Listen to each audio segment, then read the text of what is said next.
नमस्कार, मैं डॉक्टर संवेदना दुग्गल शानी फाउंडेशन की तरफ से आयोजित इस वेबिनार में आप सभी का हार्दिक स्वागत करती हूँ।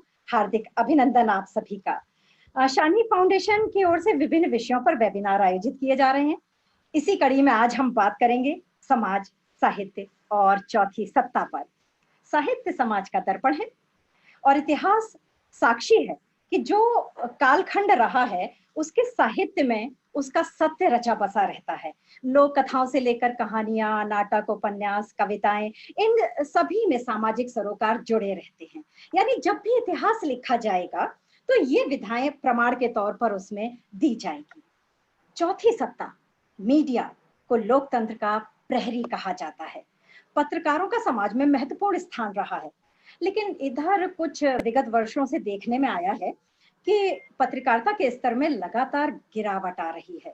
समाज के प्रहरी का इस प्रकार से अपने कर्तव्यों से विमुख हो जाना समाज को कहीं बीमार ना कर दे, कहीं कोई गंभीर खतरे ना उत्पन्न हो जाए। क्या है इसके कारण? और कहीं घुन न लग जाए लोकतंत्र के इस चौथे स्तंभ में और इमारत लड़खड़ा कर गिर जाए। तो ऐसे ही तमाम प्रश्न और उनके उत्तर, इन पर चर्चा करने के लिए हमारे बीच आज उपस्थित हैं श्री रामकृपाल सिंह जी, पूर्व संपादक नवभारत टाइम्स, आज तक चैनल के साथ कई वर्षों तक जुड़े रहे। श्री अशोक वानखेड़े जी, वरिष्ठ पत्रकार और राजनीतिक विश्लेषक। श्री आलोक जोशी जी, पत्रकार, टिप्पणीकार, यूट्यूबर, पूर्व संपादक CNBC आवाज, टीवी, रेडियो और इंटरनेट पर काम करने के बाद अब स्वतंत्र लेखन। शीबा असलम फैमी, पत्रकार, रिसर्च स्कॉलर और राजनीतिक समीक्षक। श्री आशीष तिवारी जी, वर्तमान में डिजिटल मीडिया कंपनी न्यूज में बतौर एडिटर कार्यरत हैं। इसके अलावा हमारे साथ हैं वर्षा सिंह जी, युवा पत्रकार हैं और फिलहाल देहरादून से वे भी हमारे साथ हैं। मैं आप लोगों से कहना चाहूंगी कि मुझे रामधारी सिंह दिनकर जी की एक पंक्ति याद आ रही है, जो तटस्थ हैं समय लिखेगा उनका भी अपराध, यानी वे भी अपराधी घोषित किए जाएंगे। मैं श्री रामकृपाल सिंह जी से जानना चाहूंगी कि हर निष्ठावान कलाकर्मी का कर्तव्य होता है कि वे राजनीतिक, सामाजिक, आर्थिक और धार्मिक शोषण के विरुद्ध आवाज उठाएं। क्या चौथी सत्ता की एक पेशेवर जिम्मेदारी नहीं बनती कि वो इस आवाज को सही रूप में जनता तक पहुंचाए? क्या चौथी सत्ता इस कर्तव्य का निर्वाह कर रही है? जी, श्री रामकृपाल जी। जी, संवेदना जी, जो आपका नाम है संवेदना, तो मैं पहली चीज तो है, न मैं साहित्यकार हूँ, न मैं कोई समाजविज्ञ हूँ। मैं एक पत्रकार रहा हूँ और पत्रकार ही हूँ। रही बात मुझे फैसला सुनाने की, जिस चीज के मैं बहुत खिलाफ रहता हूँ वो यही है, पत्रकार का काम फैसला सुनाना नहीं है। मैं जो सवाल आपने उठाए हैं वो, उस पर मैं चाह रहा था कि मेरे और भी मित्र जो आप लोग हैं, जब आपकी राय पूरी हो जाएगी तो मैं शायद उसमें कुछ ज्यादा बोल सकूं। रही मैं आज की तारीख में जो कुछ हो रहा है, मैं उससे दुखी हूं, असहमत हूं, लेकिन मैं ये फैसला नहीं कर सकता कि कौन सही है कौन गलत है। हाँ, एक चीज मेरी ये मान्यता रही है, जिसको आप कहती हैं कि हम किसी भी पेशे में हों, पत्रकारिता ही नहीं, चाहे किसी भी पेशे में हों, हमारी सामाजिक संवेदना सबसे बड़ी चीज होती है। वो हमारा तराजू है। हम जो भी कर रहे हैं, क्यों कर रहे हैं, किस लिए कर रहे हैं। तो मैंने जो पत्रकारिता का एक दौर करीब 35-40 साल में रहा हूं, और मैंने शुरुआत की है आज अखबार से, और ज्यादातर मेरा समय times of India group, Navbharat times में ही बीता है। आलोक जी के साथ आपने इनका परिचय दिया, उसमें आप इनका प्रिंट मीडिया, इनकी जड़ तो प्रिंट मीडिया ही है, और ये नवभारत टाइम्स में भी रहे हैं और जगह भी रहे हैं। हम तो सिर्फ एक चीज को ये मानते थे कि पत्रकारिता जो है, मैंने कई बार ये कहा भी है कि मुंशी प्रेमचंद की जो कफन कहानी है, उससे अच्छी स्टोरी राइटिंग नहीं हो सकती। हम तथ्यों को सामने रखें, अगर पक्षधरता या हमें फैसला सुनाना है, थोड़ा अदालत को राय देनी है, हमें वकालत करनी है, वकील तो आप बन सकते हैं, जज नहीं बन सकते। वकालत आप कर सकते हैं, लेकिन वकालत के लिए भी अखबार में एक अलग जगह होती है अपने तर्क रखने के लिए। खबर को खबर की तरह करना चाहिए, लेकिन आज की तारीख में सवाल सिर्फ इस बात का नहीं है कि जो कुछ भी पेश किया जा रहा है वो जरूरी है, गैर जरूरी है। भाई, इससे ऊपर उठ के एक बात कह रहा हूं कि खबर, हम हमेशा कहते थे खबर पाई जाती है, खबर बनाइए मत। अभी खबर मैन्युफैक्चर होने लगी है, खबर ही नहीं, चलिए खबर तो हम बनाते भी हैं, लेकिन सूचना जो होती है, truth is objective not subjective. लेकिन आज जो मुझे सबसे बड़ी पीड़ा हो रही है कि जो कुछ भी दिखाया जा रहा है उसमें ऑब्जेक्टिविटी है ही नहीं। वो आप एकदम सब्जेक्ट पर चले गए हैं, जिसका काम अदालतों को करना है, जांच एजेंसियों को करना है, सबको करना है।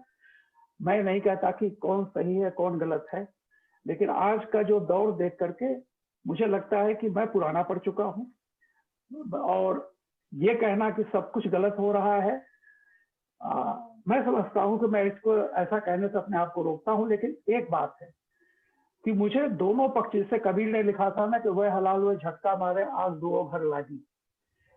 एक जहां पे खड़ा है वो भी कुछ मैन्युफैक्चर करके ला रहा है और दूसरा जो उसके खिलाफ है वो भी मैन्युफैक्चर करके ला रहा है।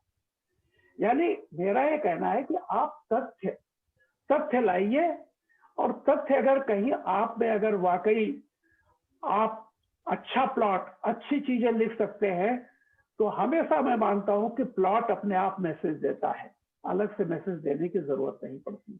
आपकी स्क्रिप्ट में वो दम होना चाहिए, आप सच लिखें, अपने आप उसकी मैसेज चली जाती है। जितने बड़े साहित्यकार हुए हैं, शरद बाबू से लेकर के सारे लोग, वो कहीं भी लास्ट में सुझाव नहीं देते कि ये सब कब तक चलता रहेगा और फलाना है समाज है। तो मेरा ये मानना है कि मैं तो पुरानी पीढ़ी का हूँ, शायद ऑब्सोलीट हो चुका हूँ, लेकिन मेरा मानना था, और इस मामले में मैं लकी हूँ कि जो कुछ भी मैं कहता था करीब करीब उसको बहुत हद तक पालन कराने में मैं, और अपने दोस्तों से, दोस्त भी मेरे से मानते थे, सहमत भी होते थे। आलोक जी इसके उदाहरण है। हम कभी भी जबरिया खबर बनाने के पक्ष में नहीं होते थे। और आज मैंने तब भी, उस समय भी 80 में आपको बताऊं, कई बार मैं कह चुका हूं कि एक अखबार ने, उस समय हम महाराष्ट्र में थे, मुख्यमंत्री थे अब्दुल रहमान अंतुले, एक अखबार ने बैनर छापा कि इंदिरा गांधी प्रतिभा प्रतिष्ठान ट्रस्ट जो है बड़ा हेरा फेरी बेईमानी का है, और आप सरप्राइज करोगे कि वो इतना बड़ा बाउंडर हो गया उस देश में कि कवि सम्मेलनों में लोग कविताएं और व्यंग करने लगे कि हम तो अंतुले ही रह गए। और जब फैसला अदालत का आया तो अंतुले बरी हो गए, लेकिन वो दोबारा महाराष्ट्र के मुख्यमंत्री नहीं बन सके। तो मैं तो ऐसी पत्रकारिता के, जहां बिल्कुल आपको अदालत का काम फैसला सुनाना, आप तथ्यों को सामने रखिए।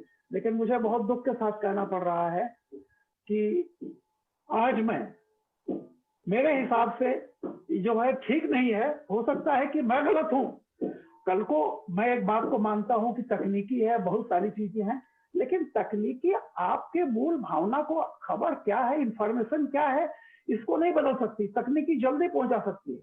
और आज की तारीख में खतरा इसलिए बढ़ गया है कि अब information in the real time, जो जनरेशन आ रही है उसको ये जरूरत नहीं है कि आज सुबह की घटना हुई तो कल सुबह 7 बजे जो मेरे पास अखबार आएगा उसमें मैं पढ़ूंगा। आज तकनीकी इतनी डेवलप हो गई है कि information in the real time, जैसे कोई मैच होता है क्रिकेट का, लाइव टेलीकास्ट हो रहा है, मोबाइल से शुरू होता है, नेट पे जाता है, टीवी करती है। ऐसे में खतरा क्या है? ये बम्बार्डमेंट हो रहा है।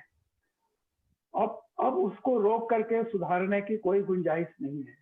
और ऐसे में मुझे लगता ऐसा है कि निश्चित तौर पर एक समाज के लिए, पूरे देश के लिए एक बहुत बड़ी चुनौती है।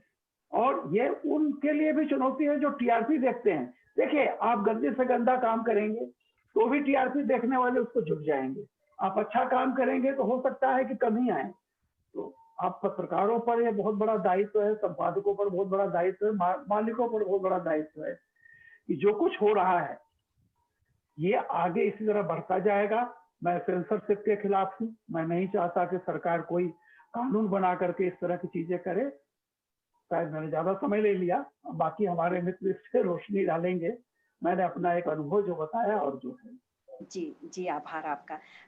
जी, मैं अशोक वानखेड़े जी से जानना चाहूँगी कि आरोप है कि टीवी पर रिया चक्रवर्ती और कंगना की खबरें सिर्फ़ इसलिए चलाई जाती हैं क्योंकि लोग वही देखना चाहते हैं और सच्चाई ये भी है कि इनकी टीआरपी जो ये चैनल्स हैं, जो ये खबरें परोस रहे हैं, उनकी टीआरपी भी ज़्यादा होती है।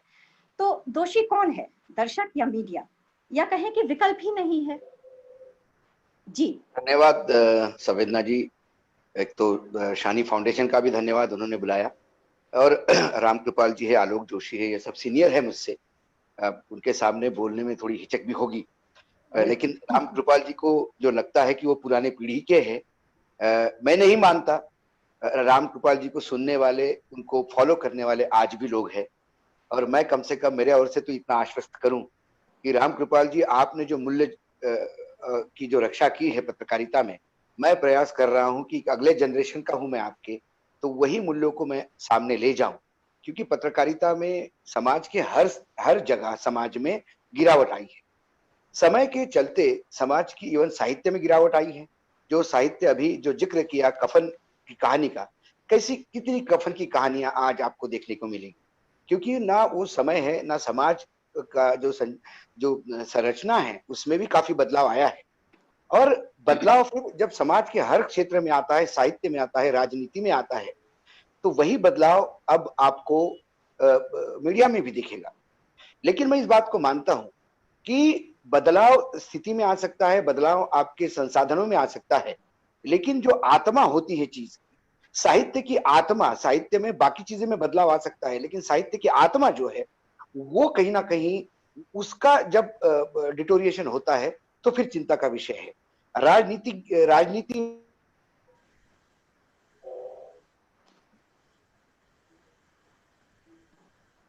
राजनीति में आप ये देखते हो कि राजनीति की जो आत्मा है, जो बेसिक सोच, जो बेसिक प्रिंसिपल्स है, उसी के साथ डिटोरिएशन होता है। पत्रकारिता में भी ऐसा ही कुछ हुआ है। और आज मैं फिर भी मानता हूं कि आज प्रिंट मीडिया में आज भी आपको रीजनल अखबारों में वो सारी चीजें दिखेगी जो राम कृपाल जी के समय हम जिनको पढ़ते हुए हम बड़े हुए हैं। आज भी रीजनल अखबार में यदि आप जाते हैं, चाहे किसी भी बांग्ला भाषा का हो, तमिल का हो, मराठी का हो, इवन हिंदी के भी जो रीजनल अखबार है, आज भी उसमें खबरें पाई जाती है। लेकिन यदि मैं टेलीविजन की बात करूं तो टेलीविजन ये इस बाल्य अवस्था में है अभी भी हमारे देश में कि टेलीविजन के पत्रकारों को ये समझ के परे है। और जो प्रिंट मीडिया से पत्रकार गए हैं, जो अच्छे लोग गए प्रिंट मीडिया से, जो वाकई प्रिंट मीडिया में भी जिनका एक वजूद था, जो जिनको अपने आप में लोग यूनिवर्सिटी मानते थे, आलोक जी वहां से आए हैं, प्रिंट मीडिया से गए हैं। राम कृपाल जी प्रिंट मीडिया से गए थे। एसपी सिंह साहब जो थे अभी नहीं है, लेकिन उन्होंने जो मापदंड स्थापित किए थे इलेक्ट्रॉनिक मीडिया में, यदि वैसे ही मापदंड बने रहते और वैसे ही लोग आते तो शायद आज इतना डिटोरिएशन इलेक्ट्रॉनिक मीडिया का नहीं होता जो हम आज देखने में आ रहा है। इलेक्ट्रॉनिक मीडिया में ऐसी एक फौज चालू हो गई क्योंकि लगातार सबको लगा कि इलेक्ट्रॉनिक मीडिया से हमारे व्यापारिक और बाकी जो कमर्शियल इंटरेस्ट है वो गार्ड हो सकते हैं। इसलिए बिल्डर्स, चिटफंड वाले, ऐसे ऐसे लोग लाइसेंस लेके बैठे। जब लाइसेंस लेने वालों को ही ये पता नहीं कि मीडिया क्या है, तो उन्होंने उन्हीं लोगों को रखा अपने यहाँ कि जिनका स्टैंडर्ड उनसे भी नीचे का है सोच का। तो एक बिल्डर, मैं सोचता हूँ कि बिल्डर बहुत बड़ा सोच वाला हो सकता है। एक अच्छा सक्सेसफुल बिल्डर जरूरी नहीं कि एक सक्सेसफुल अखबार निकाले। अखबार निकालने के लिए सोच है। जो पुराने अखबार है, टाइम्स ऑफ इंडिया से लेके आप इंडियन एक्सप्रेस ग्रुप की भी बात करें, आप किसी भी बड़े ग्रुप की बात करें, चाहे तरुण भारत ले ले, लोकमत ले ले, ये सब उस जमाने की पैदाइश है। ये ग्रुप तब बने जब कहीं ना कहीं एक मिशन के तहत जर्नलिज्म आता था। अब कमीशन के तहत जर्नलिज्म आ गया है। तो ये जो नए चैनल्स आए हैं, इन्होंने एक नई फौज तैयार की है कि जिनको जर्नलिज्म की जरूरत नहीं, और उन्होंने एक इवेंट बनाया, खबर को इवेंट बनाया। जो अभी राम कृपाल जी कह रहे थे कि खबरें मैन्युफैक्चर होने लगी है आज के डेट में। मैंने कई दिनों से इवन प्रिंट मीडिया में भी जो खोजी पत्रकारिता होती थी, जो नए स्कूप्स होते थे, जो नए स्कैंडल्स आते थे, वो सारे कहीं आते हुए दिखाई नहीं देती। या तो बाइट जर्नलिज्म है, कोई इवेंट होता तो उस पर बाइट लेते हैं। और हमारे जो एंकर्स है, अब एंकर्स ने मदारियों जैसा चिल्लाना शुरू कर दिया है। उनको ये लगता है कि वो जितने जोर से चिल्लाएंगे उतनी जनता को ज्यादा सुनाई देगा। मैं ये मानता हूं कि संसाधन इतने सोफिस्टिकेटेड आ गए हैं कि आप बहुत धीरे से भी बात करेंगे तो भी सब जनता तक आपकी बात जाती है, क्योंकि आपके पास इशू नहीं है, आपके पास मटेरियल नहीं बोलने का, तो फिर आप जोर जोर से चिल्ला चिल्ला कर डिटोरिएट करते हैं। और खासकर कुछ चैनल में तो ये स्थिति हो गई है कि आप आरोपित तय करते हैं। मीडिया ट्रायल नाम की जो नई चीज चालू हो गई है, तो प्रिंट मीडिया में कभी मीडिया ट्रायल नहीं हुआ करती थी। मैं मानता हूं इंडियन एक्सप्रेस का जो उदाहरण दिया है रामकृपाल जी ने, उस समय ये बाकायदा अंतुले की सुपारी ही दी गई थी, क्योंकि अंतुले एक मुस्लिम थे।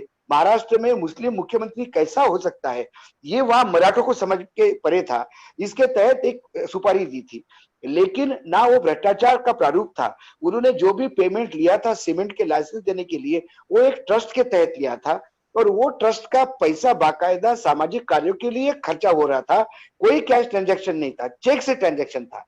क्योंकि वसंतदादा पाटिल की पत्नी जो शालिनी ताई पाटिल, उन्होंने पंढरपुर के यात्रा में जो ऐतिहासिक भाषण देके इस डोनेशन को जिजिया कर कहा, और कहा कि औरंगजेब की सत्ता महाराष्ट्र में शुरू हो गई और मराठा वर्सेस मुस्लिम, हिंदू वर्सेस मुस्लिम एक ऐसा एक रंग ले लिया कि अंतुले को सत्ता छोड़नी पड़ी।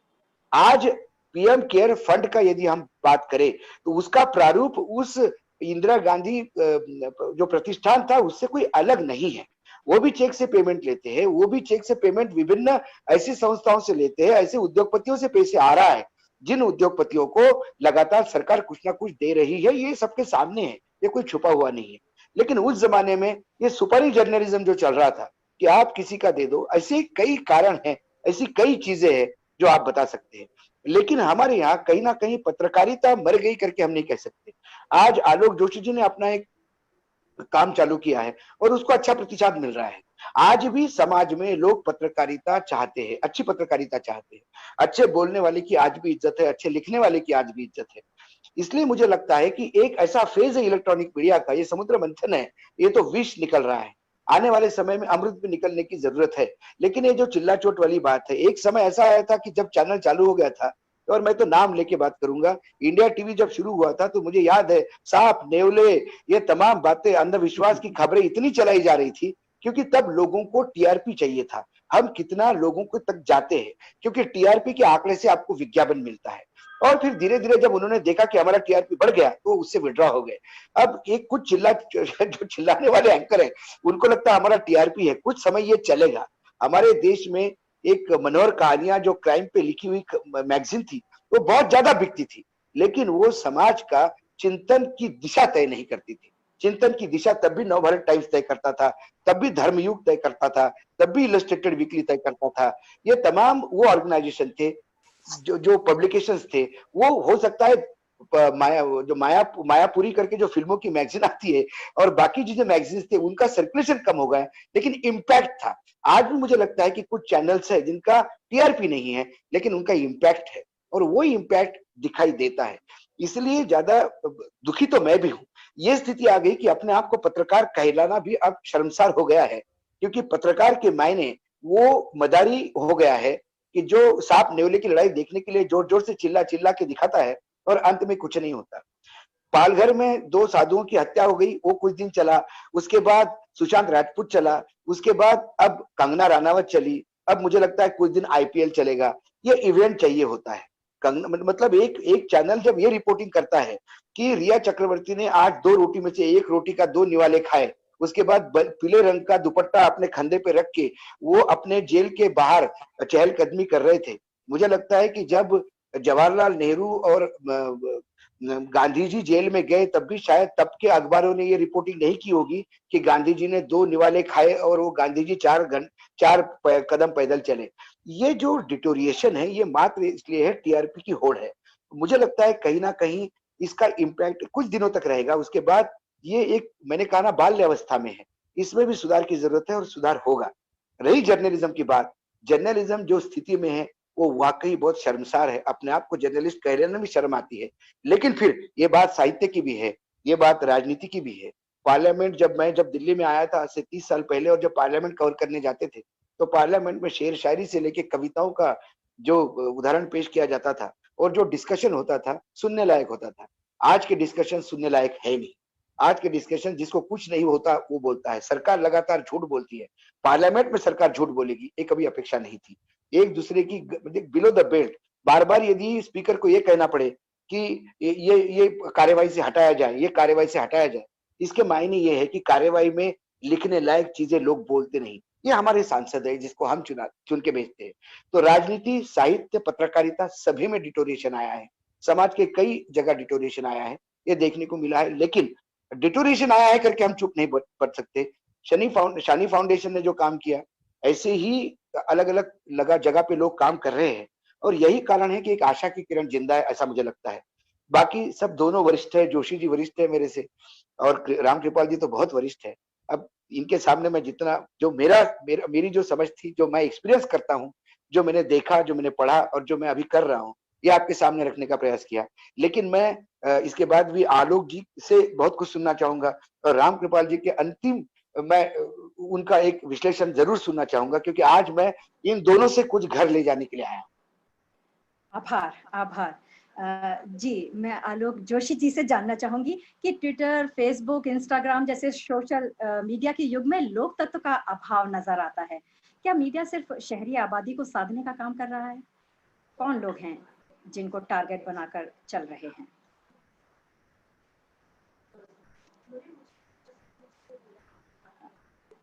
शायद आलोक जोशी जी की आवाज हम तक नहीं आ रही है। माफ कीजिए, मैं म्यूट था, मैं जी जी। सबसे पहले संवेदना जी आपका धन्यवाद, और धन्यवाद शानी फाउंडेशन का, फिरोज शानी का, जिन्होंने ये आयोजन किया। और मुझे ये सौभाग्य हासिल है कि मैं शानी जी के साथ मेरी कुछ बैठकें हुई हैं, और आखिरी दिन जिस दिन वो वर्तमान साहित्य से रिटायर हुए थे, आखिरी दिन में उनके साथ उनके दफ्तर गया था, और उस दिन उन पर मैंने नवभारत टाइम्स के दिल्ली संस्करण में खबर भी लिखी थी, क्योंकि तब मैं लखनऊ में नवभारत टाइम्स का एडिशन बंद था लॉकडाउन की वजह से, और हमको रामकृपाल जी ने, जो हमारे संपादक थे, 2 लोगों को दिल्ली भेजा था काम करने के लिए। ये व्यक्तिगत प्रसंग है, लेकिन एक कविता लिखी थी उन्होंने उस वक्त, अब मुझे वो लाइन ठीक से याद नहीं आ रही है, मैं कई लोगों से पूछ रहा था, लेकिन वो कुछ इस तरह की थी जैसे वो एक दूब वाली कविता है ना, कि मैं जाऊंगा नहीं, मैं तुम्हारे हर किए धरे पे उगाऊंगा। ये दूब पर एक कविता है, उसी तरह की कुछ और लाइनें थी, और लाइनें मुझे याद नहीं है।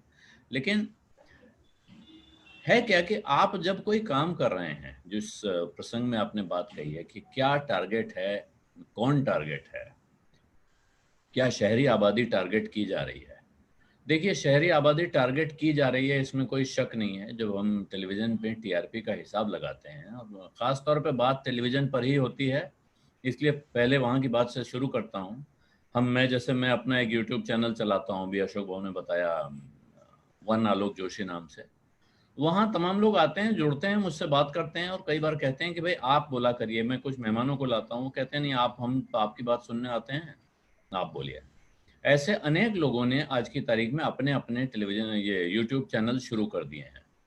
ये चीज़ हमें कल्पनातीत लगती थी। अब से 5 साल पहले कोई कहता भाई ऐसा एक चैनल शुरू कर दो, या जैसे वेबिनार हम लोग इस वक्त कर रहे हैं, तो लगता था इसके लिए कितना संसाधन लगेगा, कैसे लोगों को जोड़ा जाएगा, क्या टेक्नोलॉजी होगी, और कितना खर्चा आएगा, उस खर्चे को कौन उठाएगा।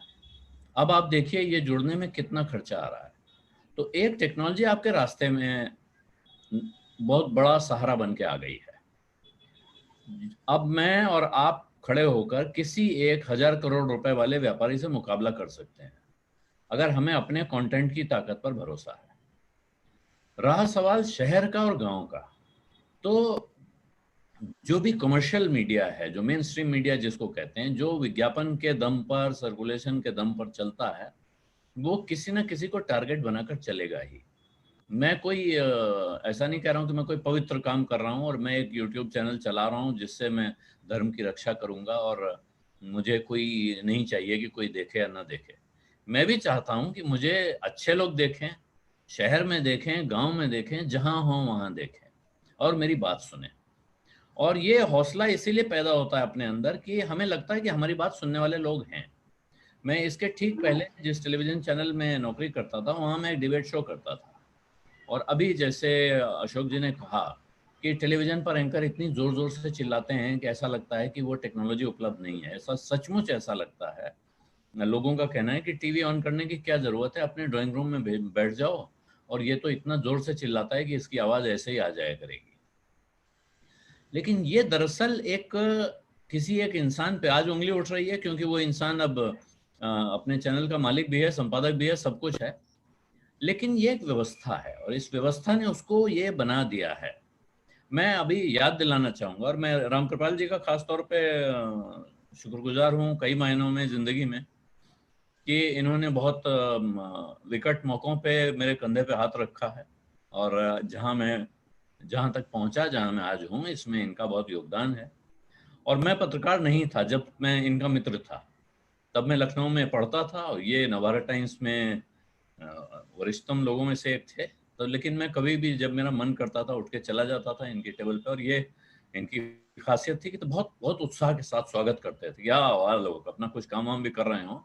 दूसरे पत्रकार जो थे उसी स्तर पर, वो थोड़ा म्यूटेड रिस्पॉन्स देते थे कि अच्छा आप आके बैठ गए, हाँ कैसे हैं, क्या है। लेकिन रामकृपाल जी कमरे के दूसरे कोने से ही आवाज देते थे बहुत जोर से, अरे वाह, आओ भाई आओ।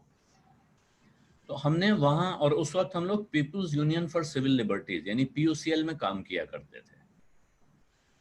ये मैं क्यों कह रहा हूं कि हम समाज में जो हमारी भूमिका है पत्रकार के तौर पर, एक पत्रकार थे रामकृपाल जी, संपादक वहाँ वरिष्ठ संपादक थे, वरिष्ठ उप संपादक थे मेरा ख्याल है, और वहां वो अपना काम करते थे।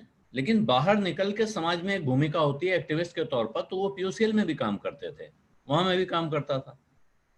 तो हमारे समाज में समाज के सदस्य के तौर पर एक भूमिका और पत्रकार के तौर पर एक भूमिका, ये दो अलग अलग भूमिकाएं हैं। ये अब बहुत सारे लोग भूल गए हैं। उनको ऐसा लगता है कि हम जहां बैठे हैं इस कमरे में, इस कुर्सी पर बैठकर ही मेरी सारी भूमिका है। वो मैं पत्रकार के तौर पे भी कर लूं, एक्टिविस्ट के तौर पे भी कर लूं, वकील के तौर पे भी कर लूं, और जज के तौर पर भी कर लूं। ये संकट की स्थिति है जब आप सब कुछ यहीं बन जाना चाहते हैं, और यहां तक की इच्छा दिखाने लगते हैं कि अगर मौका मिल जाए और ये जो अपराधी है मुझे मिल जाए, तो मैं इसे लाकर यहीं स्टूडियो में सूली पर चढ़ा दूं। और तकलीफ की बात यह है कि इस प्रवृत्ति को बहुत समर्थन और बहुत बढ़ावा मिल रहा है। इसलिए आप कहें पत्रकार जिम्मेदार है, तो हाँ बिल्कुल जिम्मेदार है। आप कहें मालिक जिम्मेदार है, हो सकता है जिम्मेदार है। मालिक का जहां तक सवाल है, अनेक प्रकार के मालिक इस कारोबार में हैं। और ये अभी अशोक जी ने कहा कि कोई बिल्डर अगर चैनल निकालेगा, या कोई मैं तो कहता हूँ शराब का व्यापारी चैनल खोल लेगा, तो वो क्यों खोलेगा? उसके कुछ निहित स्वार्थ हो सकते हैं और होंगे, मैं इसमें कोई मुझे शक शुबा नहीं है। लेकिन इस पर आपको, आपके शहर इंदौर से मैं एक उदाहरण दूंगा। राहुल बारपुते जी नई दुनिया नाम का अखबार निकालते थे, जो मेरा ख्याल है हिंदी पट्टी के सबसे इज्जतदार अखबारों में से था। उससे ज्यादा नाम और प्रतिष्ठा किसी अखबार ने मेरी जिंदगी में नहीं कमाई। उससे पहले कमाई होगी, मैं नहीं जानता हूँ, लेकिन बहुत इज्जतदार अखबार, इतना इज्जतदार कि हम लखनऊ में 4 दिन बाद वो अखबार हमें मिलता था, और उसको पढ़ने के लिए हमारे दफ्तर में मारपीट होती थी कि कौन नई दुनिया पे पहले हाथ रख दे। क्यों ऐसा होता होगा? आज सोचिए, कोई अखबार जिसके बारे में कहा जाता है कि सुबह जो अखबार आता है शाम को वो समोसे रखने के से ज्यादा उसका कोई काम नहीं हो सकता है। उस अखबार में ऐसा कुछ होता था। वो अखबार तब राजेंद्र माथुर उसके संपादक थे पहले, फिर अभय छजलानी जी उसके संपादक थे। लेकिन जिन राहुल बारपुते ने उस अखबार को शुरू किया, वो बहुत महान पत्रकार माने जाते हैं। लेकिन बारपुते जी से किसी ने पूछा कि भाई, आप तो पत्रकारिता में आपकी बड़ी श्रद्धा और वो है, आप पत्रकार बन के क्या करना चाहते थे? उनका जवाब था कि मैं पत्रकार नहीं बनना चाहता था, मैं पत्रकारिता के प्रति मेरा कोई झुकाव या उल्लास नहीं था। मैं तो लाभचंद जी के प्रति हुलस कर पत्रकारिता में आया। मैं लाभचंद जी को मानता था। लाभचंद जी ने मुझसे कहा कि एक अखबार निकालो, तो मैंने एक अच्छा अखबार निकाला। अगर वो मुझसे कहते कि राहुल जूता गांठो, तो मैं आपको यकीन दिला सकता हूं कि मैं उतना ही अच्छा जूता गांठता जितना अच्छा मैं अखबार निकालता हूं। तो ये कमिटमेंट है कि मैं जो काम करूंगा उसको सर्वश्रेष्ठ करूंगा, सबसे अच्छा करूंगा, अपनी पूरी क्षमता से करूंगा। दूसरी तरफ अब अखबारों का नाम क्योंकि आ रहा है और अंकपाल जी ने वो दौर याद दिलाया, 1990 की बात है मेरा ख्याल है, जब अयोध्या में गोली चली थी बाबरी मस्जिद गिरने के पहले, एक बार कर्फ्यू लगा हुआ था और उस पर तमाम अखबारों ने अलग अलग तरह से उसको कवर किया। हिंदी पट्टी के उन अखबारों ने जिनका जिक्र पत्रकारिता के लिए ही होता है, उनके मालिक कोई और कारोबार करते थे ऐसा मुझे नहीं मालूम है, वो किसी बिल्डर के अखबार नहीं थे, वो किसी शराब व्यापारी के अखबार नहीं थे, वो पारिवारिक रूप से समृद्ध विरासत वाले अखबार थे जिनके नाम पर कसम खाई जाती है, जिनमें काम कर चुके लोग इस बात पे गर्व करते थे कि हमने उस अखबार में काम किया है। उनमें से एक अखबार ने 8 अलग अलग संस्करणों में अयोध्या में गोली से मरने वालों की 8 अलग अलग संख्याएं छापी। नाम ऊपर एक ही संवाददाता का था, कहीं 50, कहीं 100, कहीं 150, कहीं 300। क्यों? क्योंकि जो अलग अलग जगहों पे लोग बैठे थे उनके मन में ये डर था कि कहीं मेरे अखबार में छपी हुई गिनती मेरे प्रतिद्वंदी अखबार के मुकाबले कम न रह जाए। मुकाबला यूं होता था, भूकंप की खबर आई तो भाई कितने हो गए, वो गिनती कहीं दूसरे से कम रह गई तो अगले दिन सुबह डांट पड़ेगी। ये डर बढ़ते बढ़ते यहां पहुंच गया और इसी प्रकरण पर लखनऊ में प्रेस काउंसिल ऑफ इंडिया ने एक टीम भेजी थी जांच करने के लिए कि हिंदी के अखबारों ने या रीजनल अखबारों ने कैसी भेदभावपूर्ण कवरेज की है। उस कवरेज में वहां कुछ पत्रकार नेता हैं जो पेश हुए, उनमें से एक लंबे समय तक प्रेस ट्रस्ट ऑफ इंडिया में रहने के बाद उस वक्त हिंदू अखबार के लिए काम कर रहे थे। हिंदू को आप सब जानते हैं, उसको परिचय देने की जरूरत नहीं है। वो इस बात के समर्थन में उन्होंने बहुत सारे तर्क दिए। रघुवीर सहाय जी उस कमेटी के अध्यक्ष थे जिस कमेटी ने वो जांच की। काफी तर्क दिए कि साहब सरकार ने सारी पाबंदी लगा रखी थी, पत्रकारों के पास सूचना जुटाने का कोई माध्यम नहीं था, वो कैसे जान पाते पत्रकार कि वहां कितने लोगों की मौत हुई है। ऐसे में किसी को जो दिखा, उसने जो लोगों से सुना, गलती से वो लिख गया, इसकी गुंजाइश, इसका बेनिफिट ऑफ डाउट उसको दिया जाना चाहिए। इस बेनिफिट ऑफ डाउट के सवाल के जवाब में पहला तर्क तो प्रश्न ये पूछा गया, भाई जिस संवाददाता के नाम से खबर लिखी गई है उसने तो यह खबर लिख के भेजी होगी, उसने एक संख्या लिखी होगी, फिर 8 संस्करणों में 8 अलग अलग संख्याएं कैसे छपी? इस सवाल का जवाब मेरे पास नहीं है। लेकिन दूसरा सवाल रघुवीर सहाय साहब ने बहुत मासूमियत से, बहुत शिष्ट अंदाज में, हल्के से उनसे पूछा कि आप किस अखबार में काम करते हैं?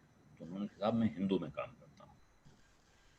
सहाय साहब ने हिंदू अखबार की क्लिपिंग निकाली उस दिन की और उनके सामने रखी। कहा कि मान्यवर, आप ये बता रहे हैं कि पत्रकार के पास कोई साधन नहीं था, संसाधन नहीं था, वो गलत जानकारी दे सकता था, सैकड़ों तक की गिनती लिख सकता था। आपके अखबार में आपके नाम से छपी खबर में 16 लोगों के मरने की खबर छपी है। आपने यहाँ ये गिनती 16 की क्यों छापी? यहाँ 150, 250 जैसा कोई आंकड़ा क्यों नहीं? उस हियरिंग में अगले 1.5 मिनट तक सन्नाटा रहा, उनके मुंह से आवाज नहीं निकली, वो जवाब नहीं दे पाए 1.5 मिनट पूरे। और उसके बाद वो बहुत हल्के से बोले, साहब मैं 20 साल पीटीआई में रहा हूं, मेरे संस्कार ही ऐसे हैं कि मैं जो चीज पुष्ट नहीं हो वो लिख नहीं सकता। तो देखिए, संस्थान आपको संस्कार देते हैं, संस्थानों के संस्कार होते हैं, पत्रकार के अपने संस्कार भी होते हैं। हम आज जिसका जिक्र कर रहे हैं, अभी अशोक वानखेड़े जी ने इंडिया टीवी का जिक्र किया। इंडिया टीवी ने सांप बिच्छू वगैरह, सांप बिच्छू बाद में आए हैं दरअसल। इंडिया टीवी ने जो शुरुआत की थी और वो क्यों की थी उसका परिप्रेक्ष्य समझना बहुत जरूरी है। वो इसलिए की थी कि इंडिया टीवी, रजत शर्मा खुद पत्रकार हैं और मैं रजत जी की पिछले कुछ वर्षों में काफी इज्जत करने लगा हूँ। उसकी वजह यह है कि जो सत्ता प्रतिष्ठान इस वक्त है इस देश में, उससे जितने नजदीक रजत शर्मा रहे हैं उतने शायद कोई और न रहा हो। लेकिन आपको उनके अपने काम में, जब भी आप उनको स्क्रीन पे देखें, कभी ये बात इस अंदाज में झलकती नहीं दिखती है जैसे कि वो स्क्रीन फाड़ के बाहर निकलने को तैयार होंगे सरकार के समर्थन में। वो चैनल को भी इज्जत से चलाया उन्होंने, लेकिन जब चैनल शुरू हुआ तो उनके पास संसाधन बहुत कम थे, रिसोर्स बहुत कम थे। सामने एक दूसरा चैनल था आज तक, जिसके पास 40 ओबी वैन होती थी इस देश में, देश भर में नेटवर्क था, मिनट मिनट की खबर वो लाके दिखा सकता था, लाइव दिखा सकता था। इसके सामने आप खड़े हुए एक ऐसा चैनल लेकर जिसके पास कुछ नहीं था, जिसके पास शायद 1 या 2 ओबी वैन थी दिल्ली और मुंबई में। अब मुकाबला कैसे करें? तो अब मुकाबला करने का एक तरीका उन्होंने इजाद किया। उन्होंने इजाद ये किया कि हम कहीं नहीं जाएंगे, हम यहाँ स्टूडियो में एक और ब्रेकिंग न्यूज नाम का प्रोग्राम, उससे पहले तक ब्रेकिंग न्यूज फॉर्मेट होता था, कोई बड़ी खबर आ गई तो उसको ब्रेकिंग न्यूज कहते थे, लेकिन उसमें उन्होंने आधे घंटे का एक शो शुरू कर दिया जिसका नाम था ब्रेकिंग न्यूज। हमने शहर में होर्डिंग लगी देखी कि ब्रेकिंग न्यूज नाम का शो रोज शाम रात 8:30 बजे। अब मैं हैरत में पड़ा कि रोज 8:30 बजे इनके पास एक ब्रेकिंग न्यूज कहाँ से आएगी, ये कैसा विचित्र कार्यक्रम है। लेकिन उसी 8:30 बजे के ब्रेकिंग न्यूज कार्यक्रम ने उनको वहां पहुंचा दिया जहां वो पहुंचना चाहते थे। एक आदमी खड़ा होगा, एक बड़ा सा स्क्रीन होगा, वीडियो वॉल जिसको कहते हैं, पूरा एक दीवार भर का स्क्रीन होता है, उस पर कुछ दिखाया जाएगा लिखा हुआ, 4-5 वाक्य लिखे होंगे, और ये आदमी उन्हीं वाक्यों को बार बार कन्विक्शन के साथ कहता रहेगा। ऐसा हो गया है, ऐसा हो गया है, बहुत बड़ी खबर आ गई है। एक फॉर्मेट ये था कि इसी खबर को बार बार कहते रहो, किसी से बात भी नहीं हो। तब ऐसा भी नहीं था कि 5 गेस्ट बुला के बैठा लिए जाए। वो एक आदमी आधे घंटे आपको अटका के रखता था, जो अभी मदारी का नाम लिया गया। मैं और ये बात बहुत साफ स्पष्ट तौर पे स्वीकार कर रहा हूँ कि जब हम टेलीविजन में आए थे, हमारी ट्रेनिंग में हमें कहा गया था कि आपको किसी से सीखना है तो आपको उस मदारी से सीखना है जो सड़क पर भीड़ इकट्ठा करता है और जिसके पास लोग अपना जरूरी काम धाम भूल के खड़े हो जाते हैं। 40 मिनट तक उनको होश नहीं रहता है कि वो किसी जरूरी काम से जा रहे थे और अचानक इस आदमी ने कुछ तमाशा दिखा के उनको उलझा लिया है। जब वो अंत में अपनी कटोरी या अपनी टोपी लेकर घूमना शुरू करता है पैसे लेने, उस वक्त लोग सरकना शुरू होते हैं। तब उन्हें याद आता है कि वो तो किसी बहुत जरूरी काम से निकले थे। तो ये था आर्ट ऑफ प्रेजेंटेशन या क्राफ्ट ऑफ प्रेजेंटेशन, कि जो बात आप कह रहे हैं उसको आप इतने दिलचस्प अंदाज में कहिए कि इंसान आपको छोड़ के भाग ना सके। लेकिन बढ़ते बढ़ते वक्त ऐसे आगे बढ़ा कि जिसमें लोगों ने इस बात को लिटरली ले लिया कि हमें एक्चुअली मदारी बन जाना है, हमको खुद न्यूज बन जाना है। हम न्यूज प्रेजेंट नहीं करेंगे, हम न्यूज बन जाएंगे। ये कष्ट है और ये बड़ा कष्ट है आज की तारीख का, लेकिन मुझे लगता है कि हल इसका निकलेगा। दूसरा जो साहित्य और कलाओं के दूसरे स्वरूप हैं, उनसे मुझे लगता है कि उम्मीद करनी चाहिए। ऐसा नहीं है, रामकृपाल जी ने कफन का जिक्र किया, ऐसा नहीं है कि आज लिखा नहीं जा रहा है। आज संकट सिर्फ यह है कि हम पढ़ नहीं रहे हैं। आज की तारीख में ऐसी कहानियां मेरी नज़र से बीच बीच में गुजरती हैं जिनमें बहुत कुछ लिखा जाता है। आपने जिसने भी आप लोगों में से आर्टिकल 15 नाम की फिल्म देखी होगी, वो फिल्म क्या है? वो फिल्म हमारे जमाने की पत्रकारिता है। क्योंकि पत्रकार वो बात वैसे नहीं कह पाए तो उस फिल्मकार ने कह दी। मैंने उस फिल्म को देखने के बाद यही कहा था कि देखिए, सच होगा तो बोला जाएगा, ऐसे नहीं तो वैसे बोला जाएगा। इस मुंह पे ताला लगा दोगे तो उस मुंह से निकलेगा, सारे मुंह सिल दोगे तो हाथों से निकलेगा। आप टेलीविजन पर नहीं कहने दोगे, आप अखबार में नहीं कहने दोगे तो लोग फिल्मों में कहेंगे, लोग शायरी में कहेंगे, लोग गीतों में कहेंगे। तो ये पुराने वक्त में भी हुआ है, आज भी हो रहा है। अभी कल आपने ध्यान दिया हो, एक भोजपुरी में एक लड़की बहुत वायरल हो रही है जो बेरोजगारी पे भोजपुरी में कविताएं लिख रही है, गीत लिख रही है, गा रही है। तो ये दुनिया है, ये यूं चलती है। जब वक्त आएगा तब पता नहीं चलेगा, ये मैं कह सकता हूं। और मुझसे बहुत ज्यादा अनुभव और ज्ञान रखते हैं रामकृपाल जी। आप लोग जब वापस चलेंगे तो उनसे सुनेंगे ये बात कि जब बदलता है समाज तो क्या वो पहले से चेतावनी देकर बदलता है, क्या वो वार्निंग देकर बदलता है? ये हमारे मीडिया का, हमारे टेलीविजन का ये हाल क्या किसी को बता के हुआ है? अचानक हो गया है। अचानक आपने देखा होगा, और ये एक वरिष्ठ पत्रकार हैं श्रवण गर्ग जी, उनकी टिप्पणी से मुझे ध्यान आया। आप लोग आजकल देख रहे होंगे कि आपको कहीं से मॉब लिंचिंग की खबरें नहीं मिल रही हैं। कितने दिनों से आपने नहीं सुनी है। क्या हुआ है? क्या कोई कारण है? किसी ने स्विच ऑफ कर दिया है? समाज में अचानक सहिष्णुता बढ़ गई है? तो एक वक्त आता है जब कुछ चीज होना रुक जाता है, कोई नई चीज होनी शुरू हो जाती है। और ये माहौल कब तक चलेगा नहीं कह सकते हैं, लेकिन इसके सामने उम्मीद की किरणें हमेशा थी, हमेशा रहेंगी। कितना भी अंधकार हो, वो अंधकार स्थायी नहीं हो सकता। जी, धन्यवाद आपका आलोक जी। मैं शीबा जी से जानना चाहूंगी, शीबा जी, कि आंकड़े कहते हैं कि इस देश में महिलाएं और बच्चे समाचार कम देखते हैं या लगभग ना के बराबर देखते, पढ़ते, सुनते हैं। आपको क्या लगता है, क्या मनोवैज्ञानिक पहलू हो सकते हैं, क्यों होता है ऐसा? बहुत बहुत शुक्रिया संवेदना जी और फिरोज शानी साहब इस कार्यक्रम का हिस्सा बनाने के लिए मुझे। तो आपने मुझे महिला के सवाल में रोका है। मुझे लगता था कि हम लोग जो अभी जो बातें तीन अनुभवी लोगों से हमने सुनी हैं, वो अपने आप में बहुत परतें उघड़ती हैं। लेकिन मुझे ये लगता है इसके साथ में कि बात यहाँ से शुरू की जाए कि मीडिया जो कहता है उसको सच क्यों मान लिया जा रहा है, या उससे लोग प्रभावित क्यों हो रहे हैं, या मीडिया अपने तमाम कुकर्मों के बावजूद, सुपारी मीडिया हो जाने के बावजूद और बाकी सब कुछ हो जाने के बावजूद अभी तक उसकी ये धृष्टता कैसे है कि वो कह रहा है और लोग सुन रहे हैं। ये वैधानिकता उसको कहाँ से मिली है? मुझे ये लगता है कि आज़ादी का जो पूरा आंदोलन था, उसमें भारत में उस समय के प्रिंट मीडिया ने जो रोल निभाया था, खासकर अंग्रेजी मीडिया ने और वर्नाकुलर मीडिया ने भी, और साहित्यकारों के हाथ में जो मीडिया था, चाहे वो मुंशी प्रेमचंद हो, चाहे वो महात्मा गांधी हो, और चाहे वो और दीगर बड़े नाम हो, मौलाना अबुल कलाम आज़ाद, ये सारे लोग एडिटर रहे और इन्होंने मीडिया को कि अब जो एक बॉडी है, बॉडी ऑफ वर्क है, उसको इन लोगों ने बहुत सींचा है।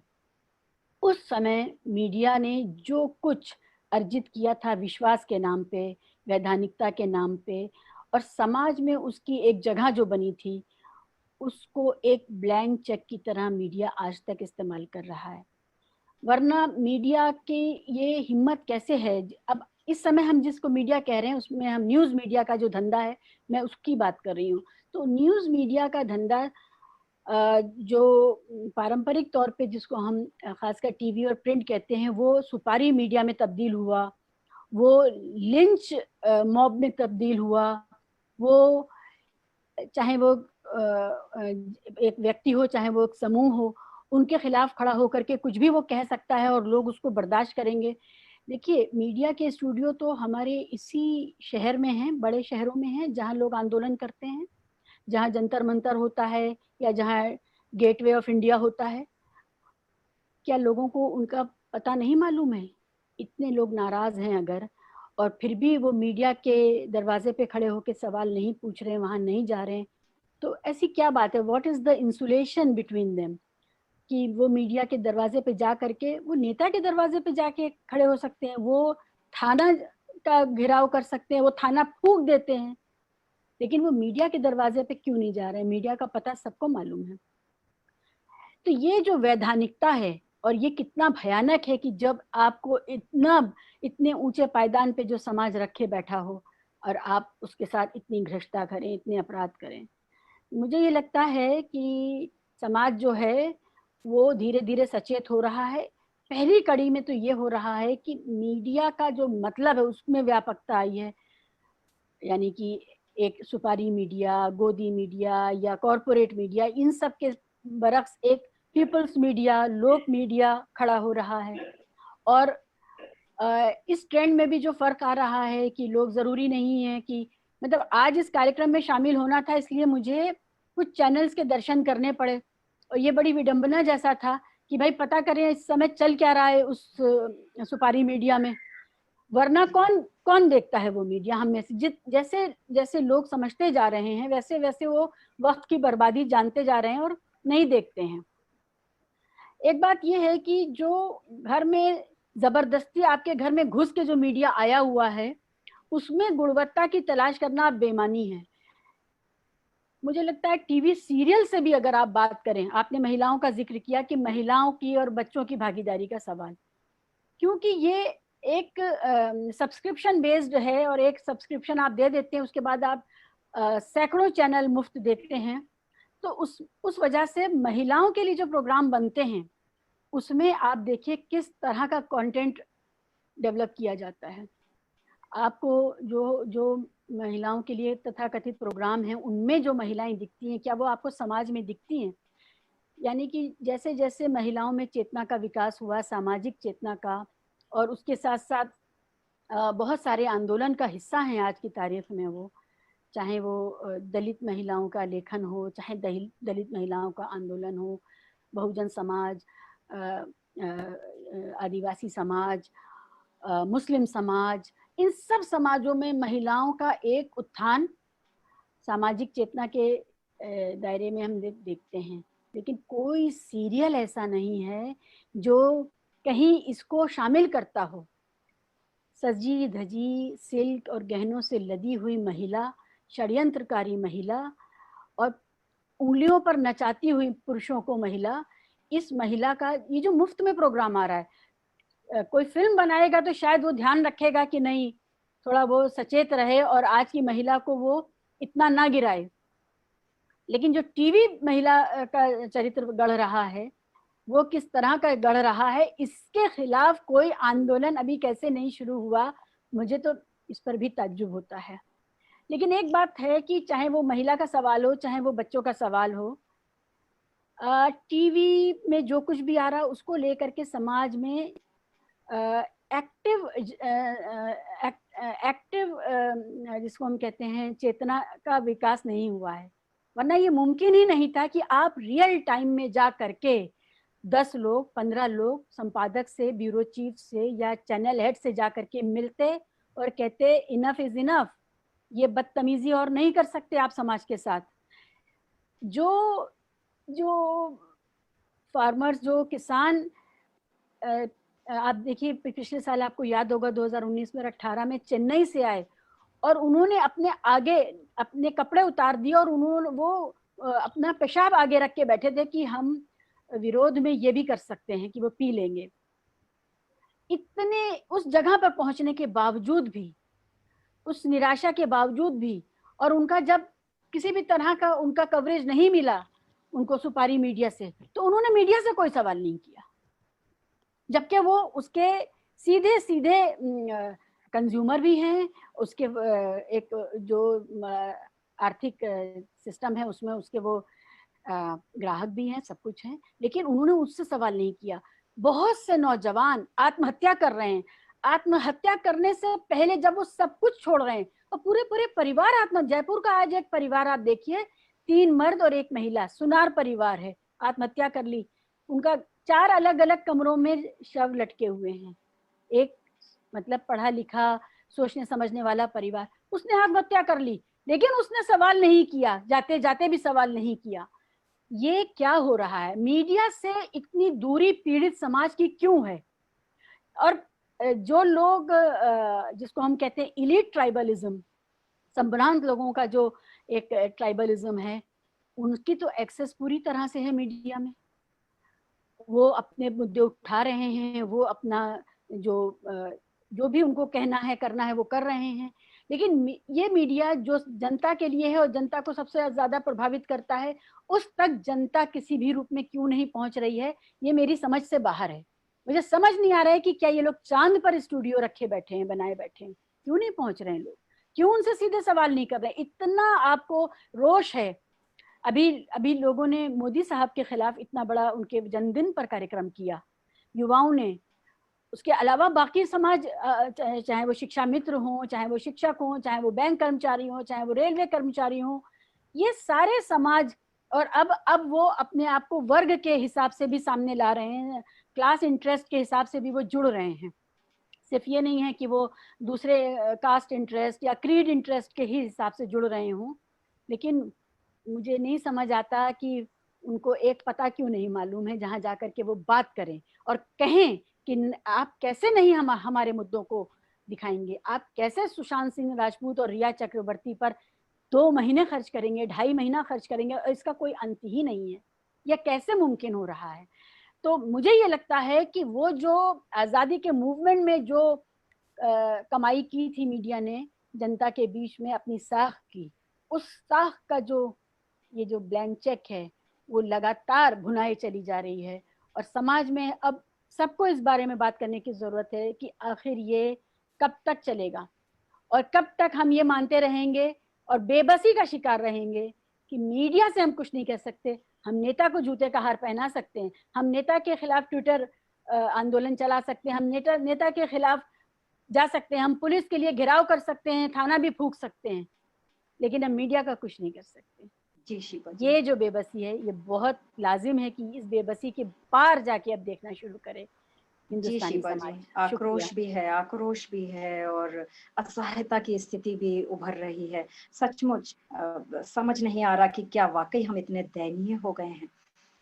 मैं आशीष तिवारी जी से प्रश्न पूछना चाहूंगी कि आज की पत्रकारिता में त्रासद स्थितियों को ग्लोरीफाई किया जाता है, दुखद स्थिति का ऐसा विभत्स रूप प्रस्तुत किया जाता है जिससे कि दर्शकों का भावनात्मक शोषण कर सके। इस प्रकार की पत्रकारिता का क्या भविष्य है आशीष जी, मैं आपसे जानना चाहूंगी। बहुत बहुत धन्यवाद। और मेरे सारे जितने यहाँ वरिष्ठ लोग हैं, रामकृपाल सर हैं, चाहे आलोक सर हैं और अशोक जी हैं, आप सब लोग को देख के हम लोगों ने बहुत कुछ सीखा है और आज इस मंच पे बात करने का मौका मिल रहा है, तो शानी फाउंडेशन का भी बहुत बहुत धन्यवाद इसके लिए। देखिए, मेरा मानना है इसमें मेरे कई सारे सवाल भी हैं, शायद जो यहाँ और वरिष्ठ लोग हैं वो उसका जवाब बेहतर दे पाएंगे। लेकिन क्या जिस तरीके की जर्नलिज्म की हम बात कर रहे हैं या समाज की बात कर रहे हैं, साहित्य की बात यहाँ पे हम इस चर्चा में कर रहे हैं, सवाल ये भी उठता है कि जो अशोक जी बोल रहे थे कि बहुत सारे ऐसे चैनल हैं जो इम्पैक्ट डालते हैं, भले टीआरपी में उनका नाम नहीं आता है, आगे नहीं आ पाता है, लेकिन क्या ये दर्शक जो हैं उनका भी दबाव है मीडिया के ऊपर? क्योंकि एक ऐसी रेस है ये टीआरपी की जिसमें वो पॉइंट्स लाने हैं और उसको लाने के लिए किस हद तक ये नीचे गिरना होगा, इसका कोई अभी तक लेवल जो है वो डिसाइड नहीं हो पा रहा है। तो क्या ये सिर्फ जिम्मेदारी चैनल के ऊपर डालनी चाहिए या ये समाज का भी एक उत्तरदायित्व है? क्योंकि आप याद करिए, सुशांत सिंह राजपूत को जब एक चैनल ने उसको पूरी मुहिम बना ली और उसको इंसाफ के नाम पे जिस तरीके से दर्शकों को एक स्लो पॉइजन की तरह हर चीज परोसनी जा रही है, उसके बाद कहीं ना कहीं सारे मीडिया हाउसेस से भी एक तरह का दबाव आ गया कि हमको भी सुशांत सिंह राजपूत की ही स्टोरी दिखानी है। क्योंकि उस स्टोरी को दिखाने के बाद जो एक दर्शकों का एक बहुत बड़ा वर्ग उस तरह के चैनल को देखना उन्होंने शुरू कर दिया, तो एक ये दबाव भी दूसरे मीडिया हाउसेस पे तुरंत टीआरपी के रूप में बनता है। दूसरा, जो हम डिजिटल जर्नलिज्म की हम बात करें या जो आप सवाल पूछ रही थी कि दुखड़ा दिखाने से क्या लोग की सिंपैथी आ रही है, ये अभी हम एक केस में इस केस में नजर आता है, लेकिन इससे पहले अगर आप देखिए बहुत सारे ऐसे इशू हैं जो एक टॉपिक के ऊपर मीडिया जो है वो ज्यादा कवरेज कर रहा है, लेकिन डिजिटल मीडिया की अगर हम बात करें खासकर, तो ये सवाल भी उठता है और बेहतर यहाँ पे वरिष्ठ जो लोग हैं वो बता पाएंगे क्या ये जो ताकत है वही मीडिया की कमजोरी बनती जा रही है।